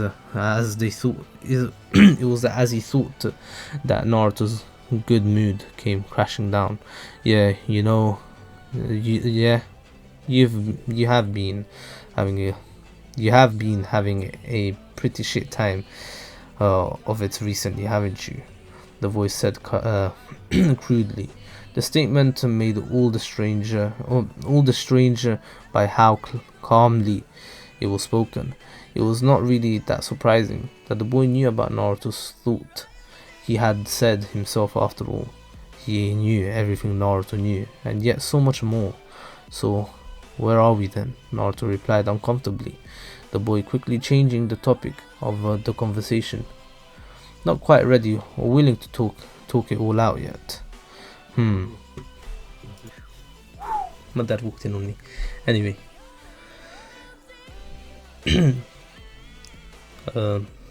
We were... Okay. But then... well, I would have thought that was obvious. I mean, we were obviously not in Konoha. And you're talking to yourself. You replied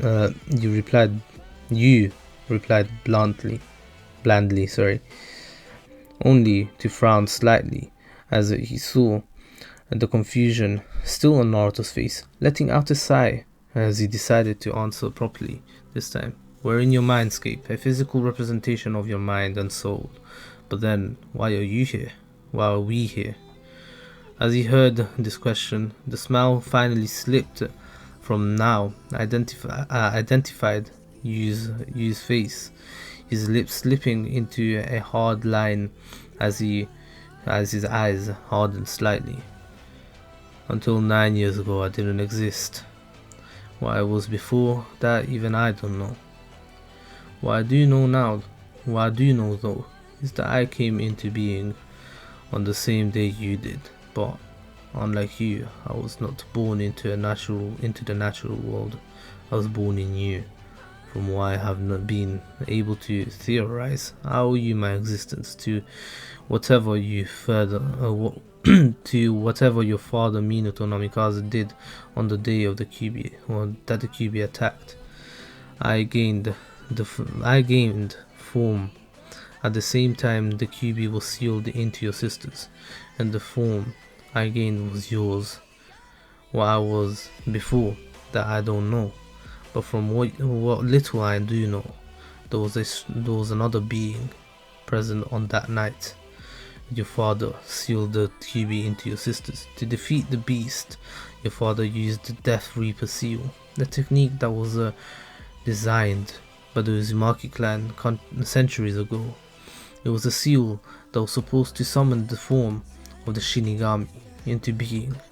Now, if things had gone as they should, your father would have been dead, would have his own soul taken, and collaterals for sealing away the Kyuubi, but yet he didn't. You said, a frown on his face as he spoke. This was all just theories he had put together from the fractured knowledge he was born into being in possession of. Whether his theory was right or wrong, the boy did not know at this stage. It was then that Yu rolled his eyes and turned to face Naruto before letting out a sigh. This is all, of course, just a conclusion I have come to based off of my knowledge and memories, but I believe that I was never meant to be self-aware or even exist. I think that when the Shinigami was summoned that night, something unexpected happened, something which led to me being created.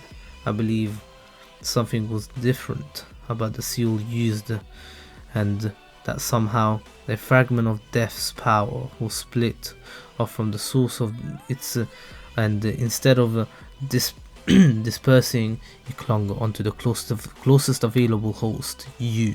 This led to, well, Naruto, not you as in the character you. This led to the creation of me, a piece of foreign energy that gained sentience and was given life. It is strange though, isn't it, that from death there came life, which I guess means you could say that I am like a tailed beast, a sentient mass of chakra, a single piece torn from the whole, which, by the way, would technically make you my Jinchuuriki. So basically, this guy is some next, Jinchuuriki thing. Hearing that explanation, Naruto couldn't help but frown. It sounded bizarre, but thinking on it more, he began to think that the boy may be right. After all, he had not devoured what he had come to believe was a soul just the other night, and also wasn't the art of Winjutsu very finicky. A single line, even a millimeter out of place, could have drastically changed the end result, and wouldn't his father have been in a hurry when he was drawing in the seal used to defeat the Kyuubi.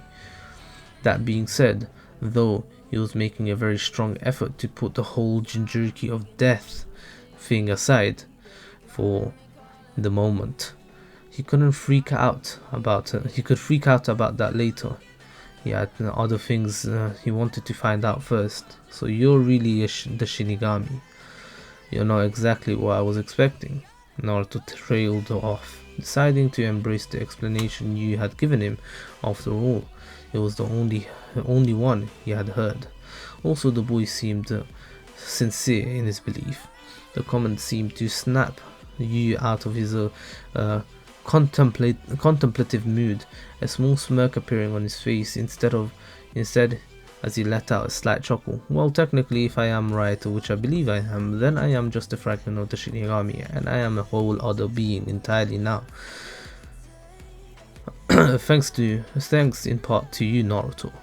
You said with a grin on his face, as he saw the frown of confusion on Naruto's face. Besides, I am probably more similar to you than the Shinigami. I did after all grow up experiencing the same things as you did. Only I had other memories on top of that, and I was also better looking.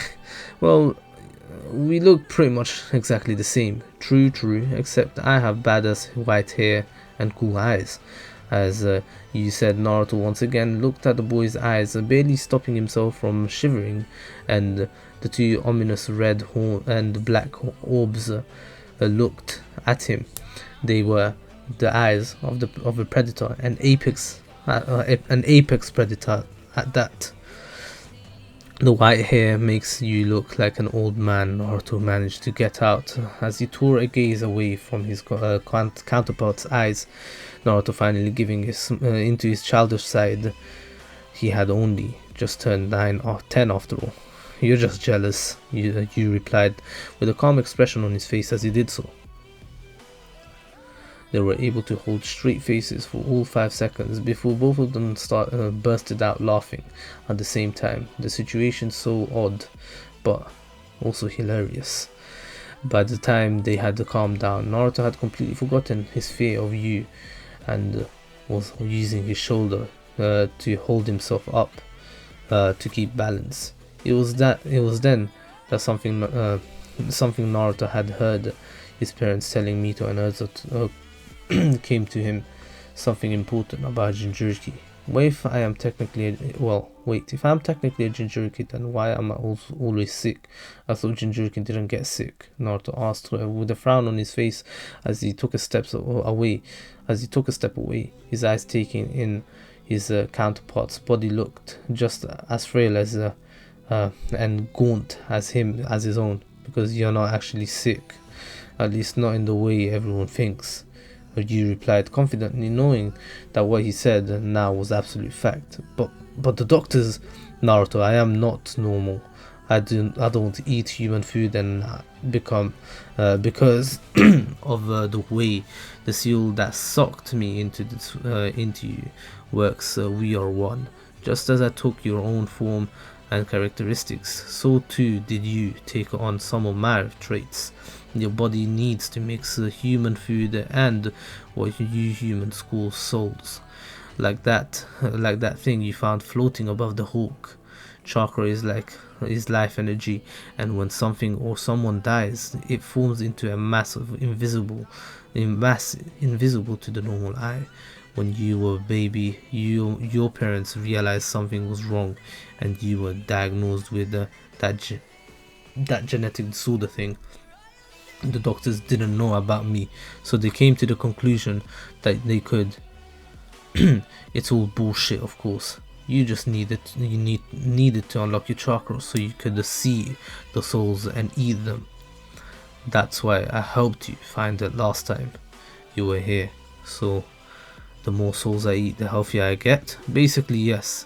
And just like in the nature of your body and abilities have adapted in order to help you survive. You turn to look out over the side of the wall, filled with life. Just as Naruto turned, he saw the first sign of animal life: a hawk breaking cover from the tops of the trees before diving back down and out of sight again. Look familiar? It should. Your mindscape is the afterlife for the souls you eat, and imprisons them here. The energy feeding both of us while they continue to live on. This is why it's split into halves. The light is the pure world, and the dark is the impure world. The hawk is we just saw was was the one you saw when you unlocked your chakra. But animals don't have the same awareness as humans, meaning they cannot be good or evil, unlike humans who are responsible for their own actions. Naruto found himself silently listening as you continued to speak, ideally watching as the hawk reappeared only to disappear again several times. I can see the life of the souls when they come, and when you eat a human soul, it is me who processes them. The wall in the border between the two lands, a barrier that only we can cross. To put it more simply, you are the outer Naruto, whilst I am the inner Naruto. Together we are one, unlike the Jinchuuriki, though we are a symbolic life form. We are a symbiotic life form, We cannot survive without working together, and if one of us dies, the other one will quickly follow. As for all my claims, I am not that true Shinigami. I am not immortal, nor do I have absolute control over death. You said, as he looked at his counterpart in the eyes, willing him to understand what he was saying, what he knew himself to be absolute fact, nodding his head as Naruto once again met Yu's gaze, this time easily resisting the need to flinch. As he did so, Naruto knew what Yu said was true. He didn't know why, and so would never be able to explain it, but deep down he knew. Seeming to have finished his explanation, Yu turned away from Naruto and once again looked out at the scenery as the blonde did the same. Naruto, you need to leave the hidden leaf. Naruto could actually feel his mindscape stop, all thoughts hinting an invisible wall as his eyes widened. What? But why? Letting out a sigh, Yu walked over to the edge of the wall, facing what Naruto now knew to call pure world. Sitting on the edge of the fingering the hilt of his knife. Letting out a sigh, you walked. Naruto, do you know what Jinchuuriki are used for besides containing tailed beasts? You finally spoke up, looking over at the peaceful forests and glades that made up the pure world. Naruto could only shake his head in the negative as he slowly moved to sit besides you, the white-haired boy, letting out another sigh, turning to face Naruto. You gave him a conflicted look. They might be the same age, but unlike Naruto,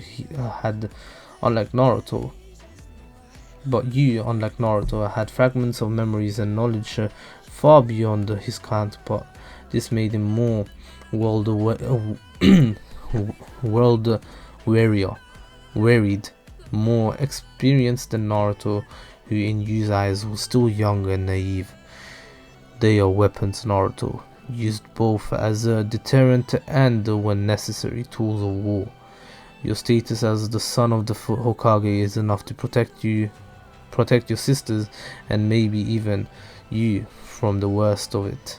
But the fact is that you're one of a kind among other Jinchuuriki. There has never been a Jinchuuriki for anything other than a tailed beast, let alone with abilities you possess. You're unique. You have the potential to be very powerful, and even in the leaf, there are there are people that will try to use you for their own gain. But my family would probably fight and die protecting you. To protect you at first, but the fact is that they also have to the interest of the village to look out for. Why don't you think it's so important for Mito and Urza to learn to control the Ninetales chakra, not suppress it? Whilst it is in their best interest anyway, it is also in the interest of the village to have them strong. And more than that, in Naruto, in the eyes of many, you would be an abomination, a being who needs to feast on the souls of others to survive. I doubt even our family could do much against the backlash and fear that the knowledge of it got out would cause. But that is working of the fact that they themselves wouldn't fear us. We are unnatural, Naruto, and the fact that the world is is that the people fear, which is alien to them. The fact is that we are unnatural, Naruto, and the fact of the world is that people fear, which is alien to them. Naruto found himself unable to look at you at this point, his eyes slowly becoming hollow as he thought of his family. As he thought how his family would react. A part of them hoped that they would accept him, or part of him hoped that they would accept him, but the part was overshadowed by the fear that they wouldn't. Naruto had after all seen the reactions of some of the villagers of Konoha had when they thought that the people weren't looking. The civilians. They looked at his sisters with fear and in some cases hate, and these two were the prized children of the beloved Hokage. Naruto was the black sheep of the family. Also, his presence unnerved people. That discomfort would be made 1,000 times worse if people found out the truth. And in Naruto's young mind, his parents, who had already proven themselves untrustworthy by lying to him, they too might turn on him if they found out the truth. When he did look up again, the fear, abandonment, and isolation of his face, he felt you lay a gentle hand on his shoulder, turning to the boy. He said, He sent a kind and understanding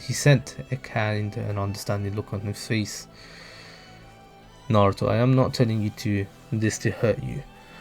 And if you want to stay in the village, I will never say anything about this again. But you need to hear this.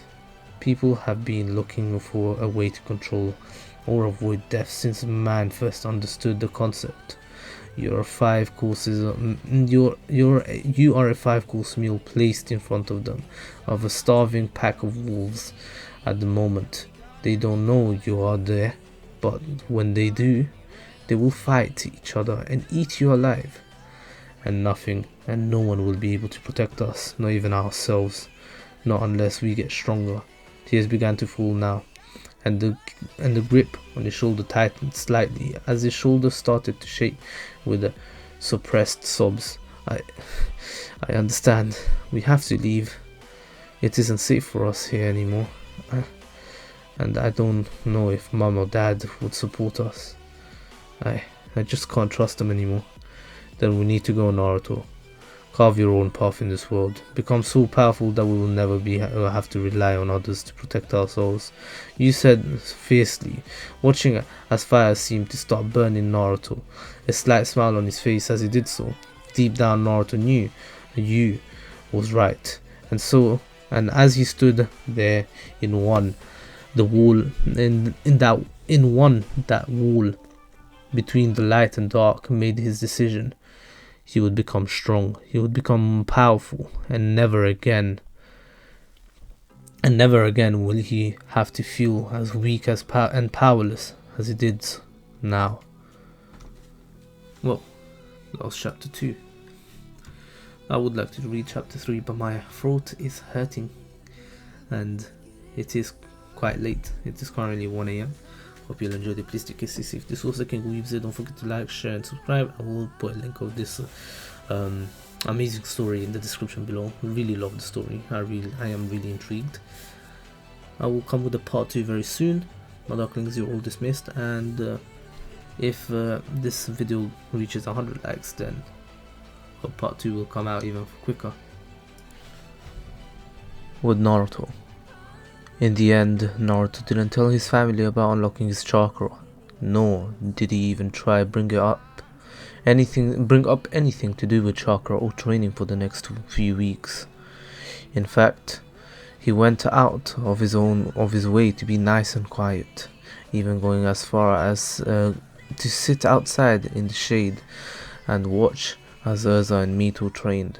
His family seemed to think it was because of him finally accepting that he would never be a ninja, and that he was making efforts to try it and move on. But he hadn't. He had never given up. So when no one was looking, he had started to prepare, waiting for the perfect moment to run. He already had everything planned out. He knew he was going to get past the gate guards, as he knew where he was heading. All that he needed to do now was to wait for the right moment and the right time to leave. Naruto had just finished laying the things Itachi had given him for his birthday.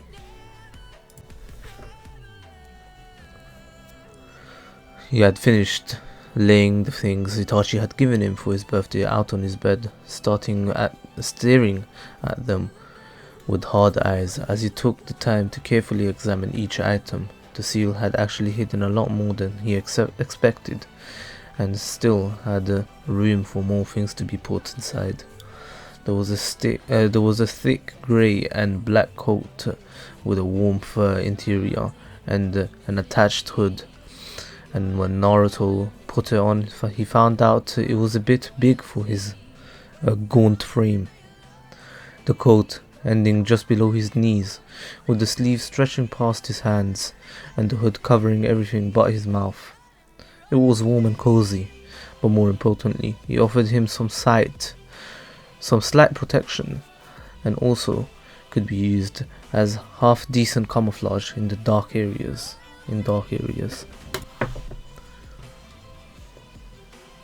There were also 3 scrolls, one which listed several simple chakra exercises, and others contained the basics on how to write seals. Naruto had looked through both, frowning at some of the seals' designs.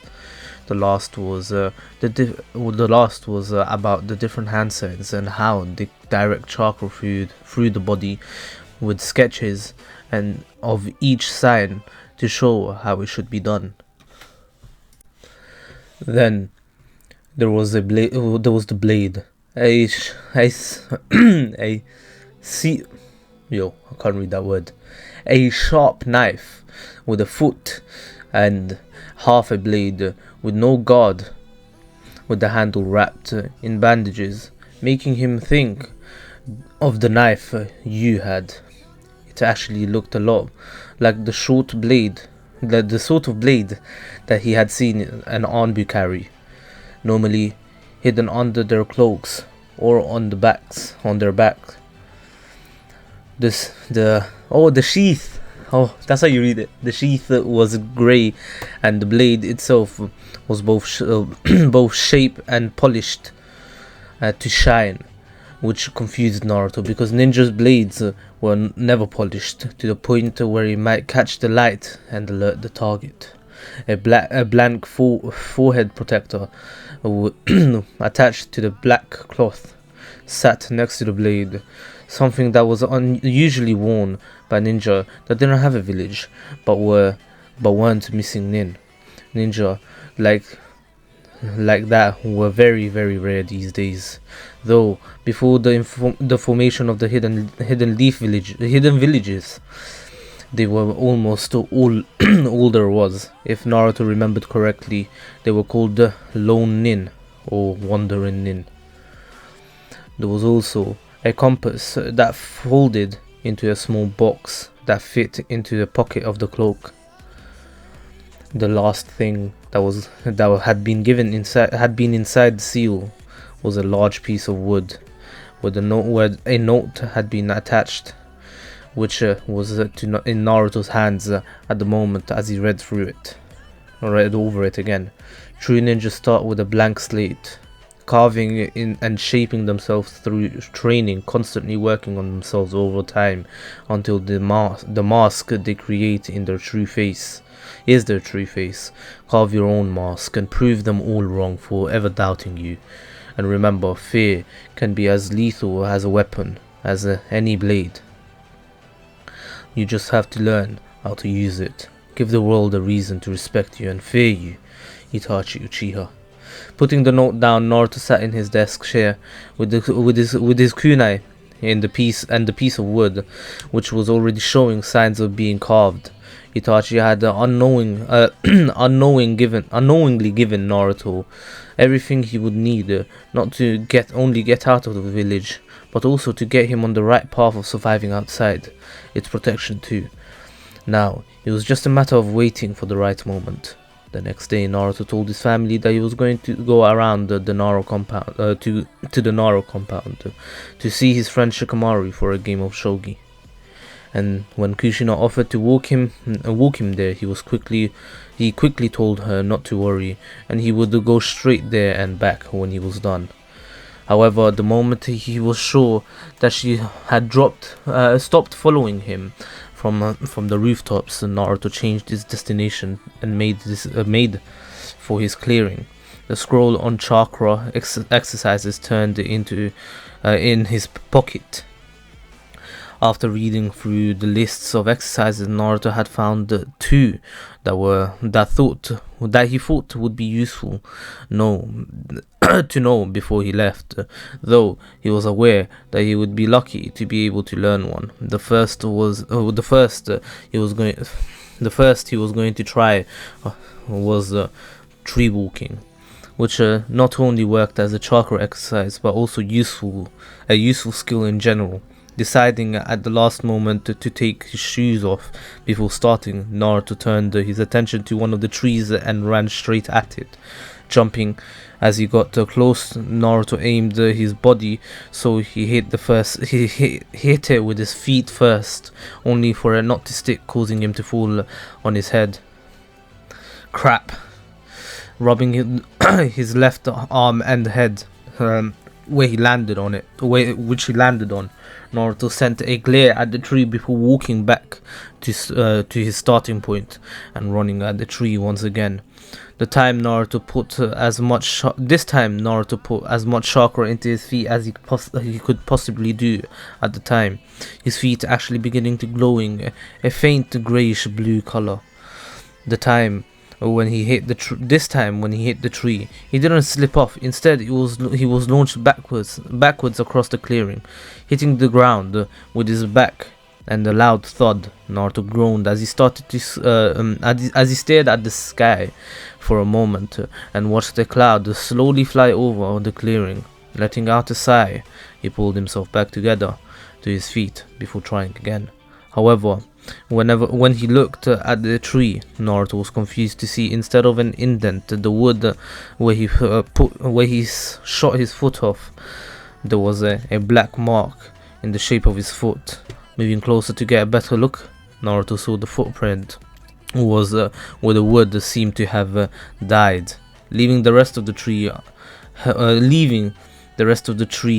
health. What? How? Well, that was something, wasn't it? Thought Naruto. Naruto watched with narrowed eyes, and his arms around his greyish-blue mass of chakra moved closer, closer around the clearing. Moved around the clearing, sorry, taking the shape of a ethereal blue, of an ethereal blue hawk for 1 second, only for it to fade away into the formless mass the next second. It circled around the edge. It circled around the edge of the tree 2 more times before landing on the rock next to him, once again taking the form of a hawk. The bird itself had almost ghostly appearance, with the main feature of it being a glowing purple, its glowing purple eyes that gave off the only other light in the otherwise pitch black room. Even while in a recognizable form, the bird had no details, just a greyish blue mass of chakra with the eyes. Every twitch caused its form to blur slightly, as if it was struggling to keep its form. Naruto was sweating now, his arms shaking slightly as he tried to focus. He held it for another 2 minutes before letting out a gasp, and his arm fell. The bird instantly losing its form as he did so.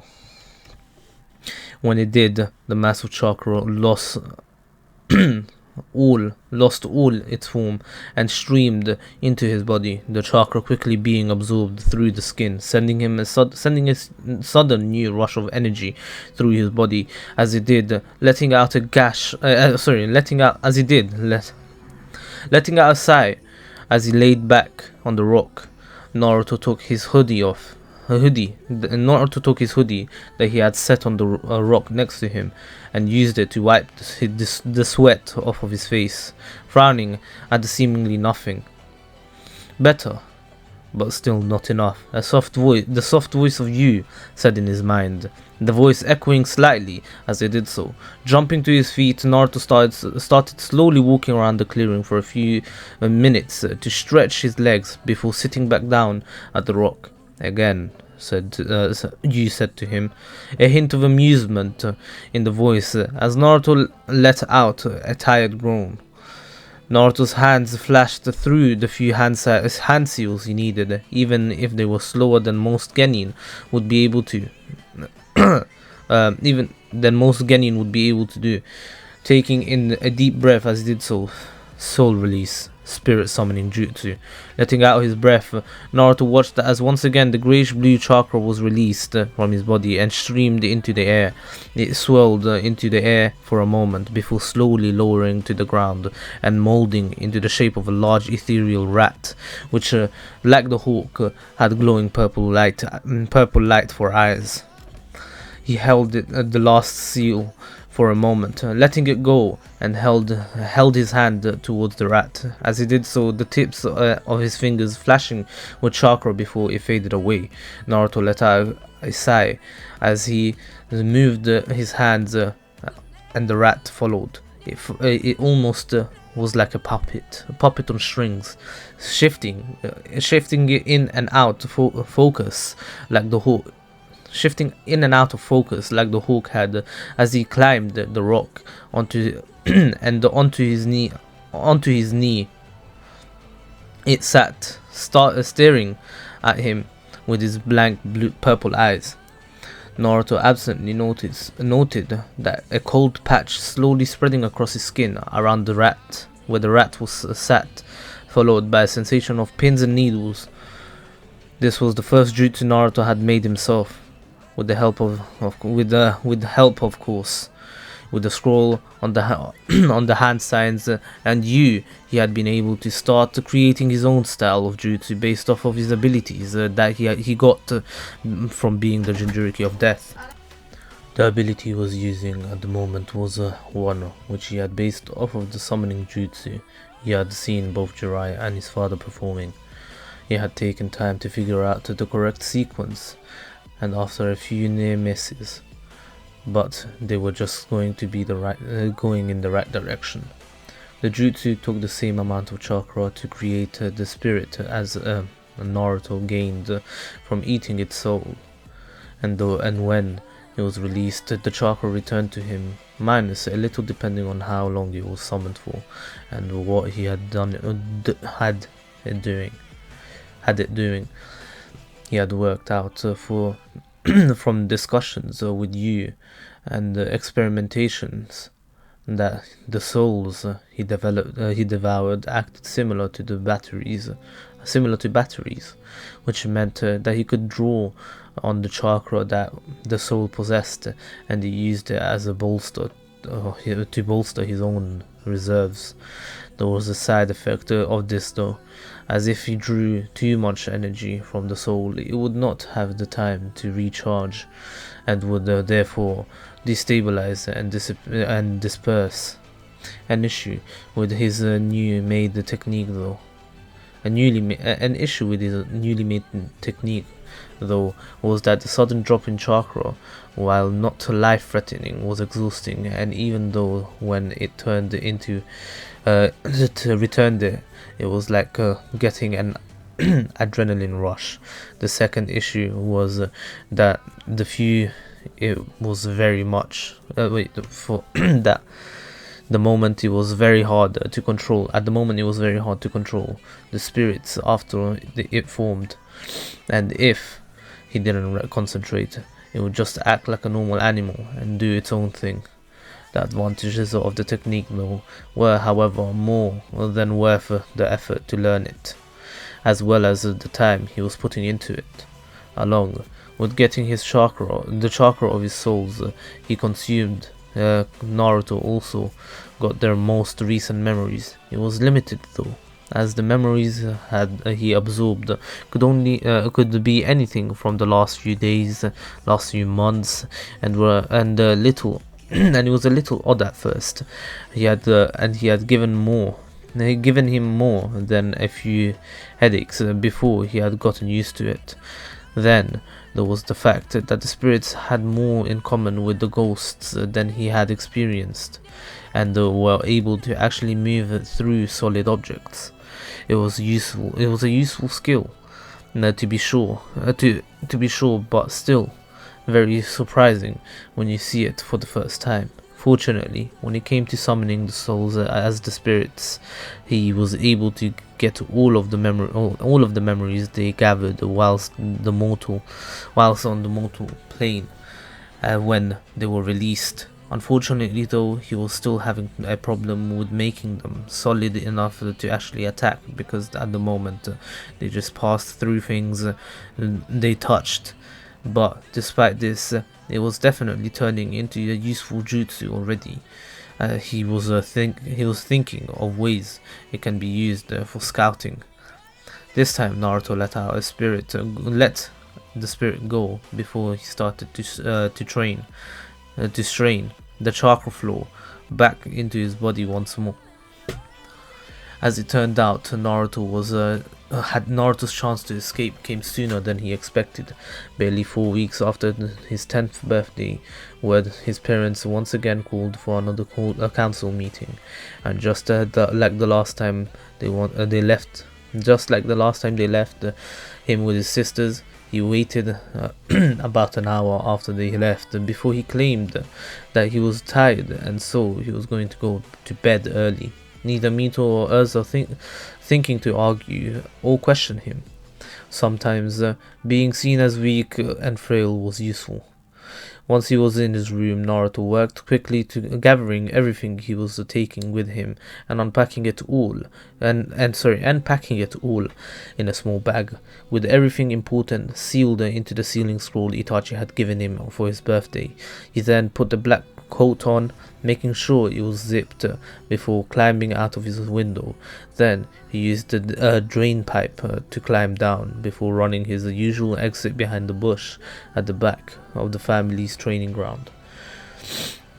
By the time the sun had just started to set, making the shadows longer and giving him more than enough cover, as he carefully made his way through the village and in the direction of the north gate. He had tamed But he had timed it perfectly, arriving just as the few merchants' caravans were lining up to leave before the gates were locked for the rest of the night. Bracing himself in the shadows of one nearby building, one of the nearby buildings, that lined the main road out of the village, Naruto started to count in his head. 1, 2, 3. Jumping out of the shadows, Naruto rapidly closed the distance between himself and the last caravan in the line, rolling as he hit the floor until he was face up, looking at the underside of the caravan, at the side of the rusty metal frame. He then used the first and only chakra exercise he learned from the scroll Itachi had given him, channeling both his hands and feet, channeling it to both his hands and feet. So he was sticking to the underneath of the moving caravan and using the dark color of his coat to blend in the shadows again. Naruto tried to make himself as comfortable as he possibly could with Mito. Mito ignored the sweat dripping down her face, the feeling of her heart pumping faster than usual, and a slight ache in her muscle. All her focus was on punching the bag in front of her, swinging back and forth as she continued to nail it with rapid strikes. The young girl trying to keep her breathing under control as she went through her training.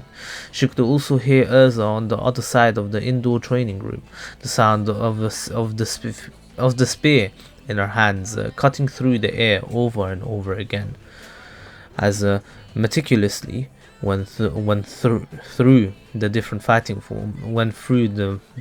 forms that their mother had taught her when she was torturing her with the art of Kenjutsu. This was how Mito kept her mind off of the other things going on in her life, a way to clear her mind, so to speak.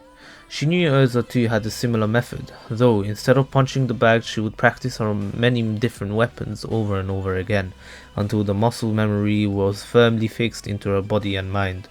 She also knew that they were both trying to distract themselves from thinking about the same thing, their brother Naruto. Mito could still fondly remember their brother when they were much younger. She could remember him coming into the room in the middle of the night and asking to stay with them because he just had a bad dream. But that had been years ago, and in fact, that it seemed so long ago that now gave those once happy memories a depressing aftertaste. Naruto had always been so small and fragile. He was more like a little brother than one who was the same age as them. When their mother and father had started training, both Mito and Urza had been so excited, so much that they didn't even notice how Naruto had been left out at least not until a few weeks later. By the time they did, Naruto was already different. He didn't smile as much or ask for help. He also seemed more reclusive, flinching away from any attempts to make physical contact with him. But sometimes Mito had seen how he had looked at them, a hurt look on his face on more than one occasion. And every time she had seen it, he has always felt like a knife plunging into her chest. But after the party things seemed to have changed for the better, as while he had still seemed sad, Naruto had once again started smiling. He had even started coming outside to watch them train, and had actually started talking to them again, making a real effort to communicate with the rest of his family, or with the rest of the family. It wasn't the same as before they started training, but it was better than it had been for a long time. It almost seemed as if they were a real family once again, on track of being happy and whole. It was also a lie. Mito could see it, and she was sure Urza could too. The looks Naruto would send them when he thought no one was looking, the almost invisible way he was forcing himself to smile that just didn't reach his eyes. just didn't reach his eyes. The tensing of his shoulders when they made physical contact.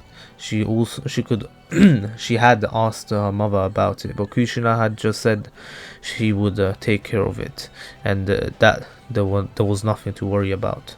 But that just didn't seem right to Mito. Why did Naruto have to be left out while they got to go to the academy? Now that Naruto was 10, they would be going full time to the Shinobi Academy for the next 3 years.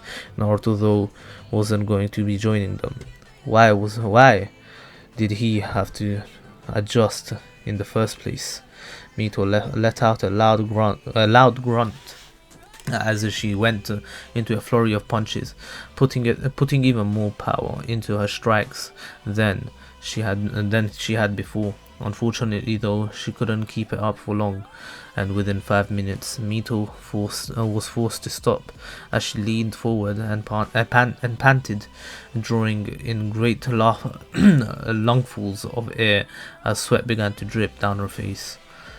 When she got her breath back, Mito glared at the punching bag as if he had done something to personally offend her, before giving it one more hit before she turned to see Urza in a similar state to her, with the spear her sister had been training with flying on the floor at her feet. Urza, we have to do something. This isn't right, Mito said, still trying to catch her breath as she made eye contact with her sister. Letting out a sigh, Urza frowned slightly and gave a nod before tiredly picking up the spear she had used and returning it to its place on the wall. I know, Mito, but what can we do? Mom and Dad alright? Naruto's just too delicate, and shinobi training is pretty brutal. It actually could kill him. It could actually really kill him.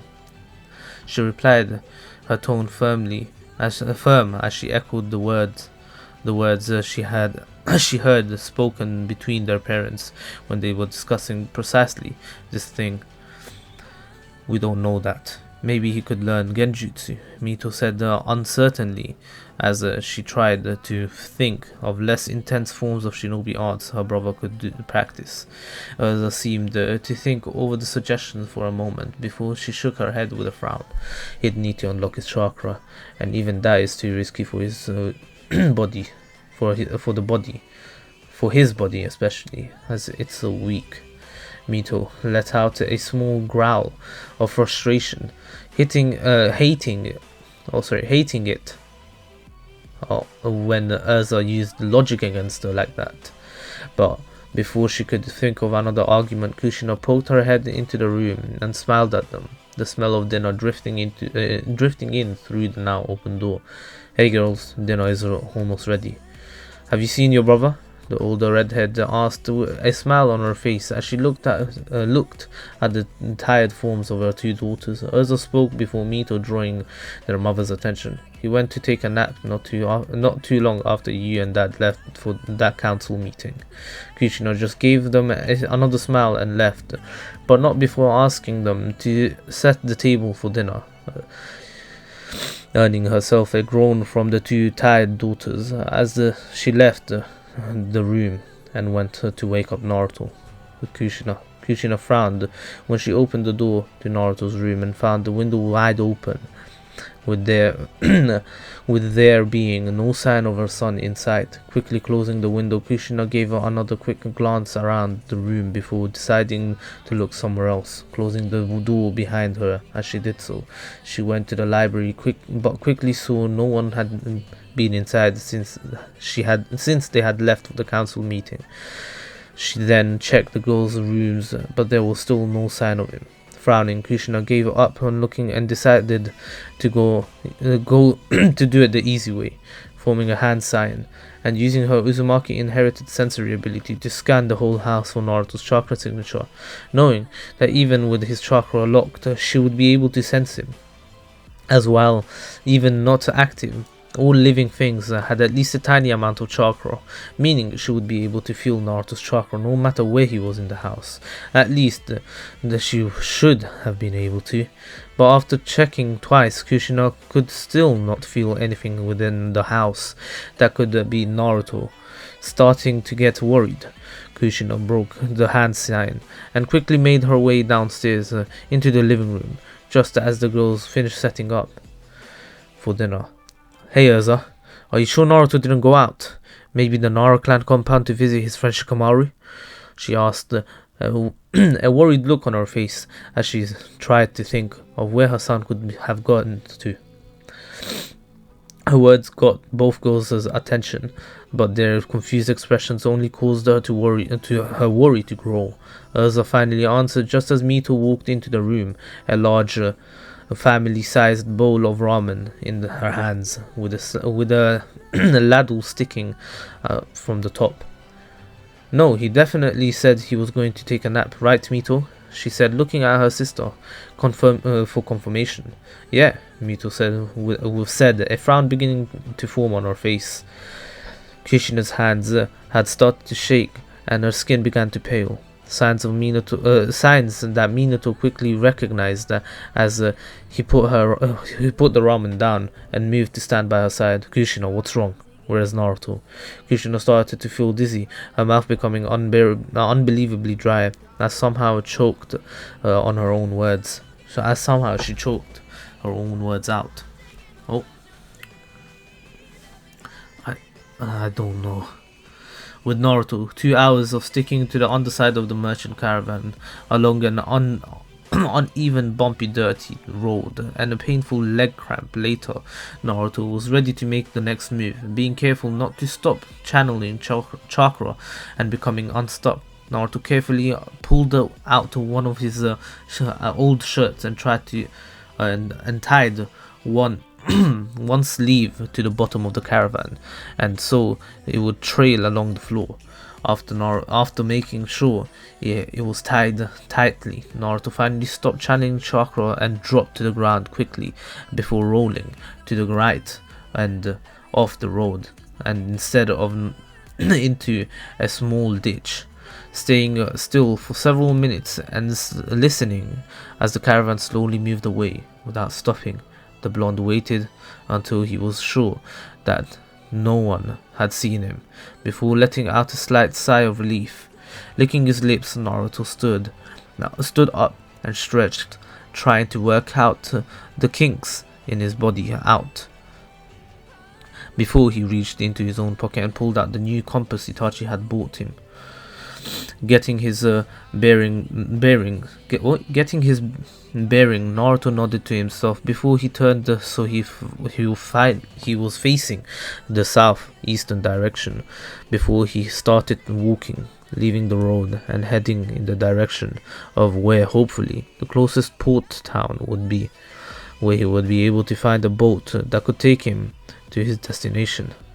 He stayed on the ground for the next hour, slowly walking through the trees and taking his time. At one point, he was able to hit a rabbit with his he saw with his kunai, and after eating its soul, wrapped the body up to cook up later. The sun had long set by this point, and the only thing lighting up his way was the moon. It was the moonlight that shone through the trees, casting ominous shadows across the landscape. Once he was sure that there was no possible way of anyone passing by on the road to see or hear him, Naruto licked his lips and looked up into the trees before bending his knees and pouring chakra in both his legs and feet. With a small burst of chakra that left the grass he had been standing on brown and shriveled, Naruto shot up into the trees, landing on a thick branch, and grabbing the trunk of the tree he had landed to keep his balance. He turned and looked back at where he had been stood with a frown. All living things had chakra, even plants. But according to his chakra held an imprint of death. and it was that imprint that covered the chakra of the living thing. It wasn't easy. It wasn't enough to kill people or even animals, but it's on its own. But plants and trees were entirely a different an entirely different story. Well, until he had better control of his chakra, he would kill any plant he came directly in contact with, which was the main reason he had walked so far before starting to tree hop. It was less than noticeable, and then an actual trail of dead footprints. Naruto's plan was going to head to the east coast of the Land of Fire, where he would hopefully be able to take a boat to the Land of Whirlpools, his mother's homeland. The hidden Whirlpool village had long ago been destroyed in the Second Great Shinobi War, after the joint attack by the hidden villages of the Cloud, Mist, and Rock, with the island having been abandoned ever since. Finding a ship that would be able to take him there would be certainly not easy. With Kushina, as Kushina ran through the wooden landscape of the Land of Fire, she made sure to keep her breathing, even as she followed behind Kakashi, who was in turn following his Nindog, summoning Paku and the rest of his ninja dog pack. They had been following Naruto's scent all night after having found it leading to the North Gate, but now, an hour later, Kushina was getting worried. On either side of her were two Anbu, with another two trailing behind her at the back of the group, all of them scanning the surroundings as they looked for any signs of the only son of the fourth Hokage. If they followed the scent for any longer, Kushina knew that it would not be much longer before they would hit the border between the Land of Fire and the Land of Rice. And if they didn't catch up with the boy, whoever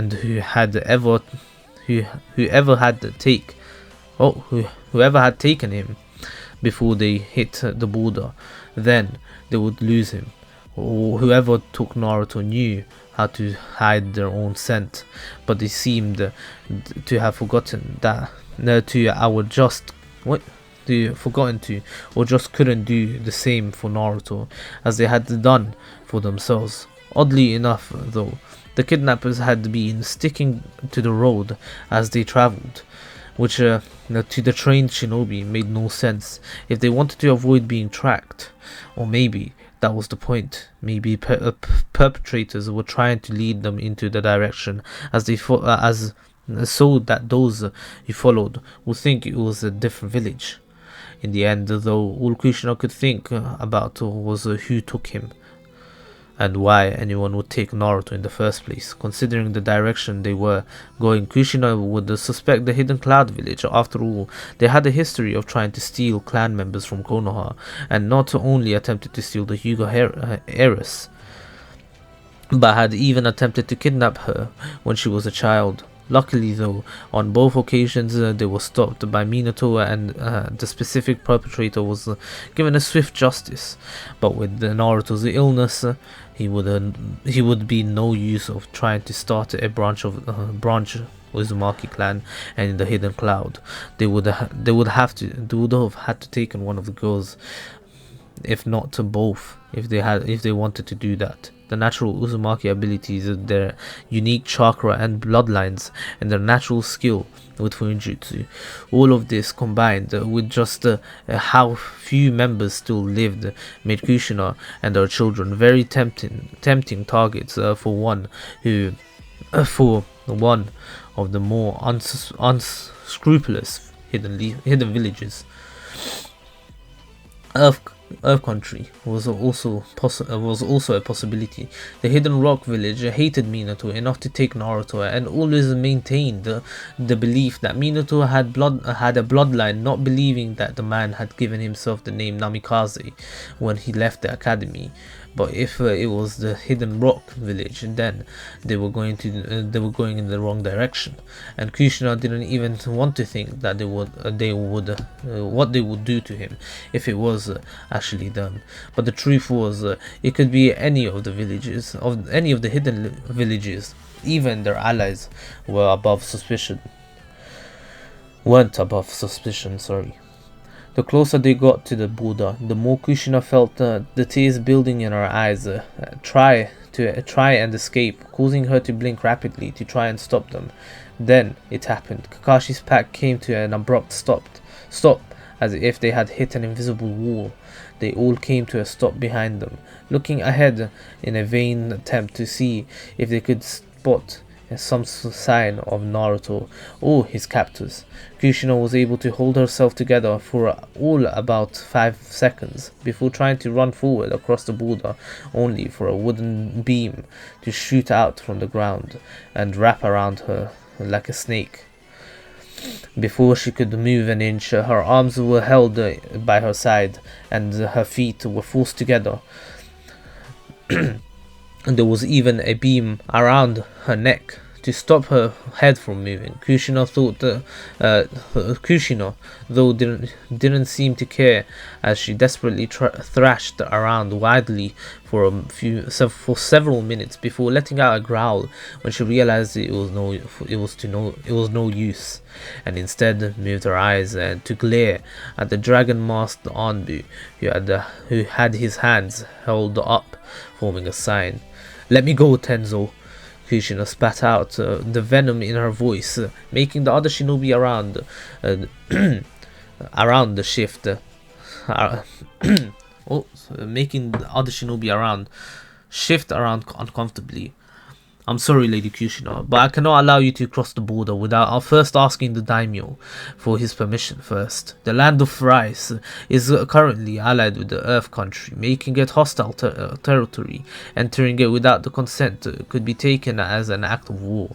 The now named Tenzo said it in a monotone voice as he continued to restrain the angry wife of his Hokage. "I don't care. Let me go." As Kushina said that, she began to thrash again, an action which caused a loud cracking noise, something which unnerved both Kakashi and the gathered Anbu when they realized that it was coming from the now cracking wood restraints. Thinking quickly, Kakashi ran over to and spoke to Kushina, being careful to keep his distance, just in case the woman was known. The woman was known for her fiery temper, after all, in which, when combined with her formidable skill as a shinobi, made her quite a frightening opponent. "Lady Kushina, please calm down and think. You can't help Naruto by standing in the next great shinobi war. The trail has gone cold for now. What we need to do is return to the Leaf Village and regroup with Minato-sensei. He can call Lord Jiraiya and can start searching again when we get a new trail. So please just stop." As Kakashi said this bravely, he bravely moved in front of Kushina, blocking her way, arms held up as he tried to calm her raging mother. She was still struggling slightly, even after Kakashi finished talking, but now it seemed less fierce and more forced. The tears now streaming down her face were heart-wrenching for all those that had been had the will to look at her face. And when Tenzo finally released Kushina fell to her knees and sobbed.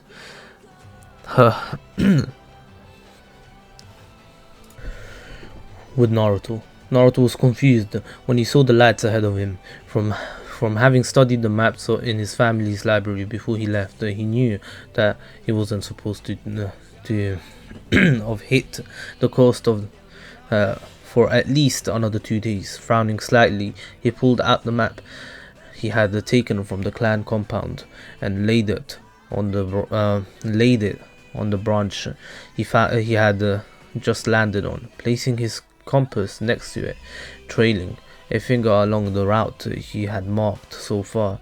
Staring at the map, he found nothing that could explain the lights.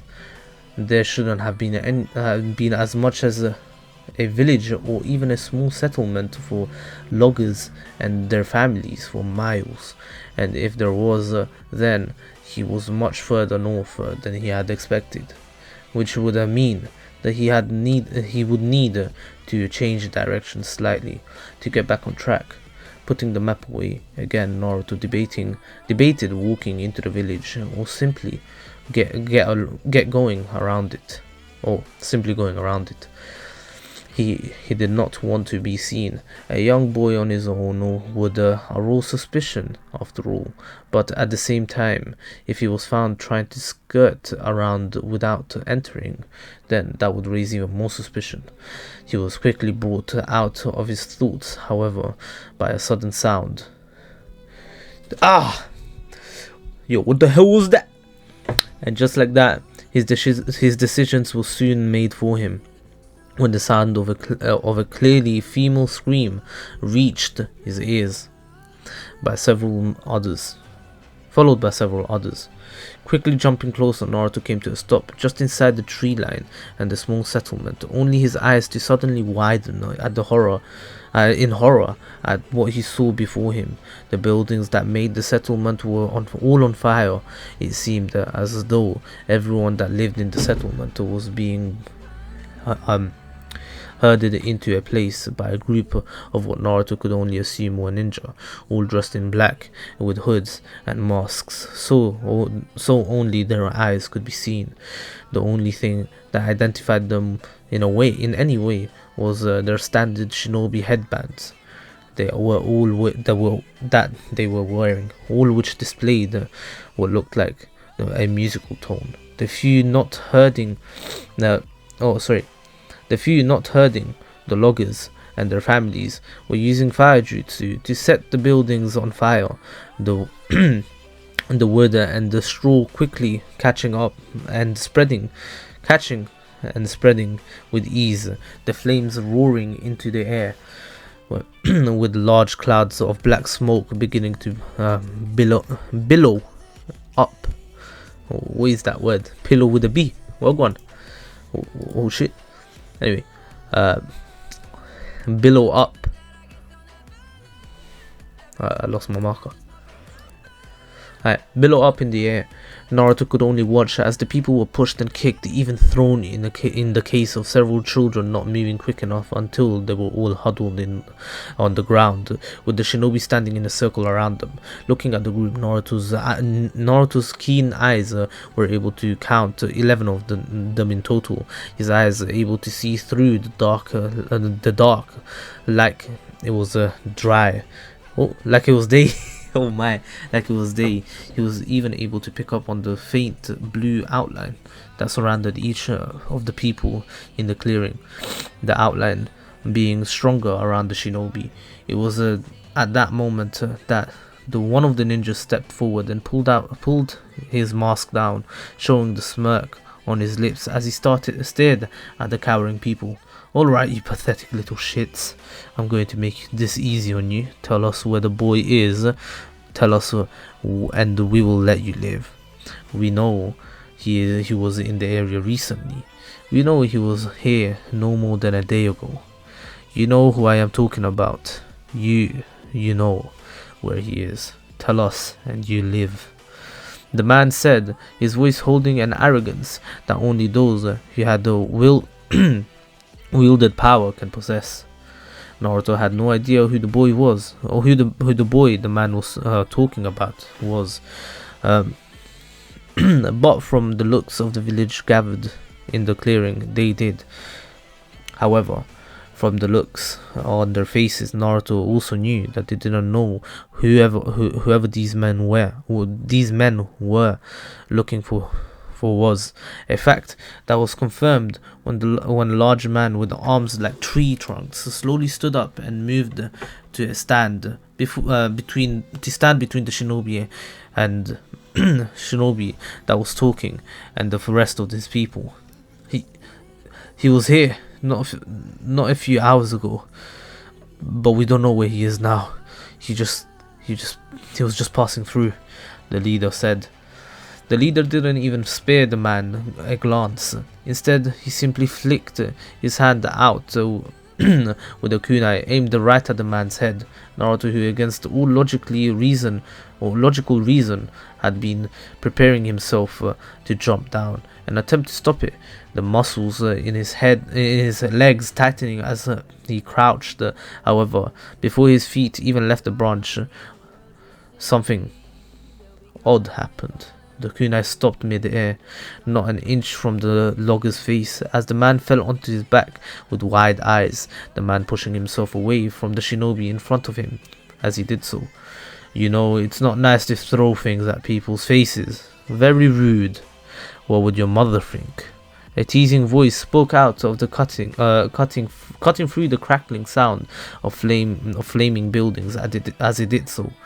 All eyes turned in the direction of the voice, the shinobi tensing and pulling out a kunai as they tried to pinpoint exactly where it came from. Naruto found it instantly feeling the chakra of the speaker and seeing the strong blue outline around the figure, looking into his eyes on the top. Locking eyes onto the top of the burning buildings as he focused on the source of the voice. There stood, even as the flames under his feet slowly crackled closer, was a boy.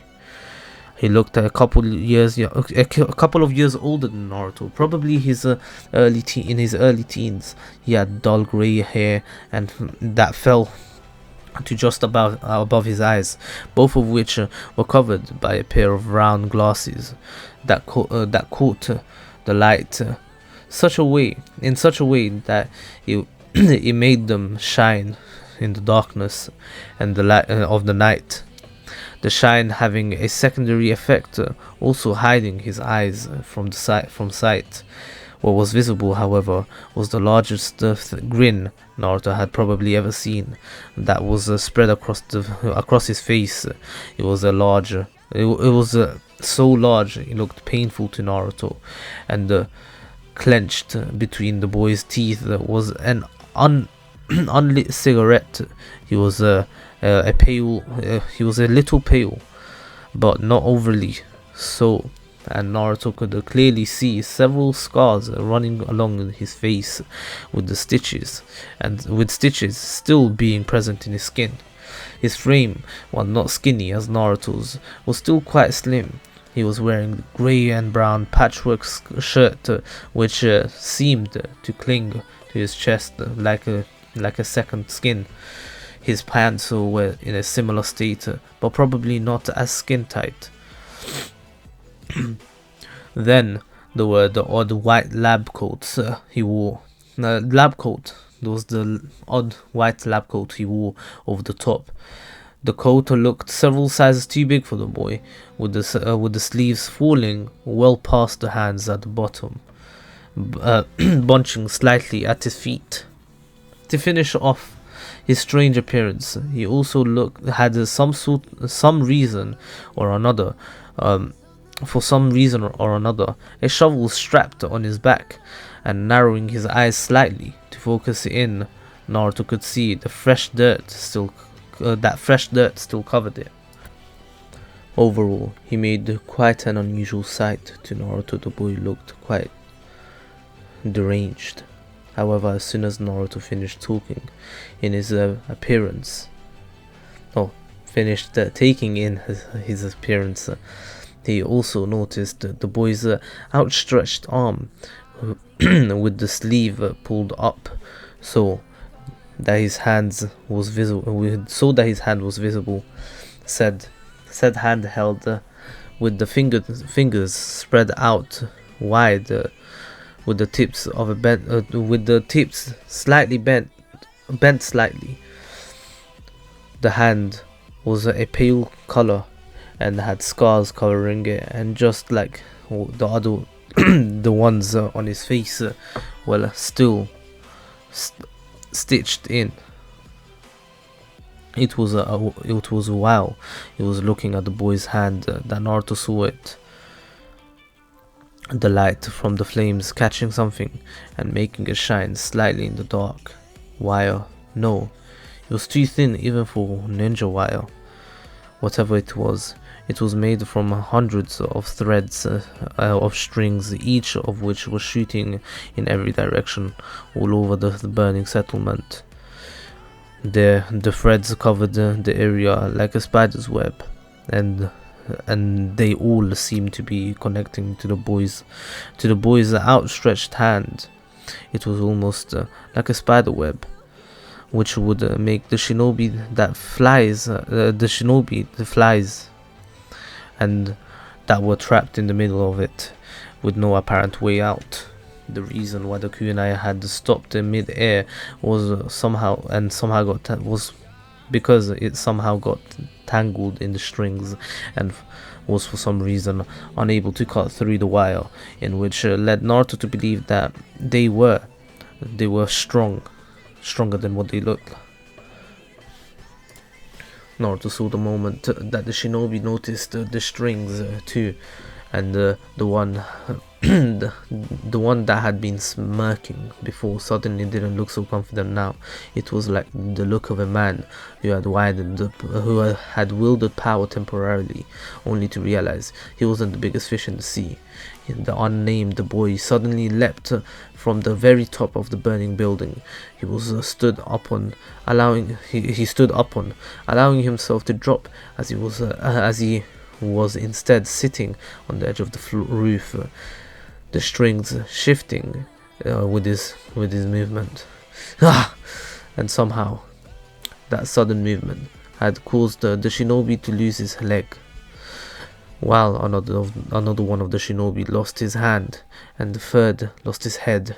It was quite a show to the watching Naruto, who, with his enhanced vision, was able to see the strings moving in the darkness, and how easily it seemed to cut through the flesh of the enemy shinobi.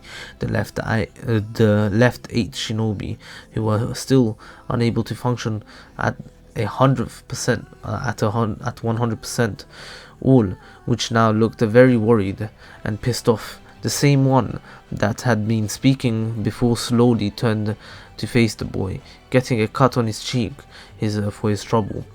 "You little shit, you know you will never get away with this. He will just send more. You will never escape." The man shouted out, the arrogance that he had previously presented fading to reveal a note of fear and anxiety in his voice. In response to the man's threats, the boy showed absolutely no sign of caring. Instead, all he did was lean back on his head and was next to a flame, which with a slight tilt of his head, he used it to light his cigarette without taking it out of his mouth. "You talk a lot, don't you? I can fix that, you know. I always wondered what it would be like to remove someone's voice box, and I know most go for the tongue, but let's face it, after so many years of it being first choice, it's kind of boring now," was the boy's nonchalant response, a cloud of smoke leaving his mouth as he spoke. The wispy white smoke being swiftly overwhelmed by the great blowing of black smoke that was coming off of the burning buildings. Then, with a twitch of his head, a finger with a twitch of his middle finger, 2 more of the shinobis fell, one losing his feet and falling onto the ground, and the other getting sliced into pieces, while the other was simply cut in half at his waist. The boy still showed no sign of caring, and the grin was still in place as he took a deep puff before leaning his head back and letting the smoke in a thick stream When he turned to face the man again, he got a thoughtful expression on his face, the grin sloping for a moment, as he took in a serious look and hummed to himself. You know what? I actually think I have a better plan for you. A twitch of his index finger, and this time only one being killed, as as the top of his head fell off. After all, I could always use a few more parts. Another twitch, and another two dead, and it's so hard to find volunteers. Twitch, and how only the shinobi who had been speaking was left, looking like he was going to make a run for it in a second now. But before he could even before there could there was another twitch. Only this time, instead of cutting the man into pieces, the string wrapped around his body. They dug deep in, leaving lines all over his skin, but didn't cut. The shinobi was spluttering as he took in a deep gasp. He took in deep gasping breaths, now eyes wide in panic, as he found himself unable to move an inch. However, unable to speak. Damn you, Frankenstein. Damn you to hell. The now named Frankenstein just tilted his head to the side, gave a small smile, uncaring for the man's curses. Where would the fun be in that? And with a final twitch, the last shinobi fell to pieces onto the ground. Well, that was chapter 3. And I think I'm going to end this part here. It's about 3 hours long. I hope you enjoyed for the part 1 to Dead Man Walking. And I will be uploading part 2 very soon. Let's hope to hit 100 likes. And I will upload part 2 to this What if Naruto was the Jinchuuriki of the Shinigami.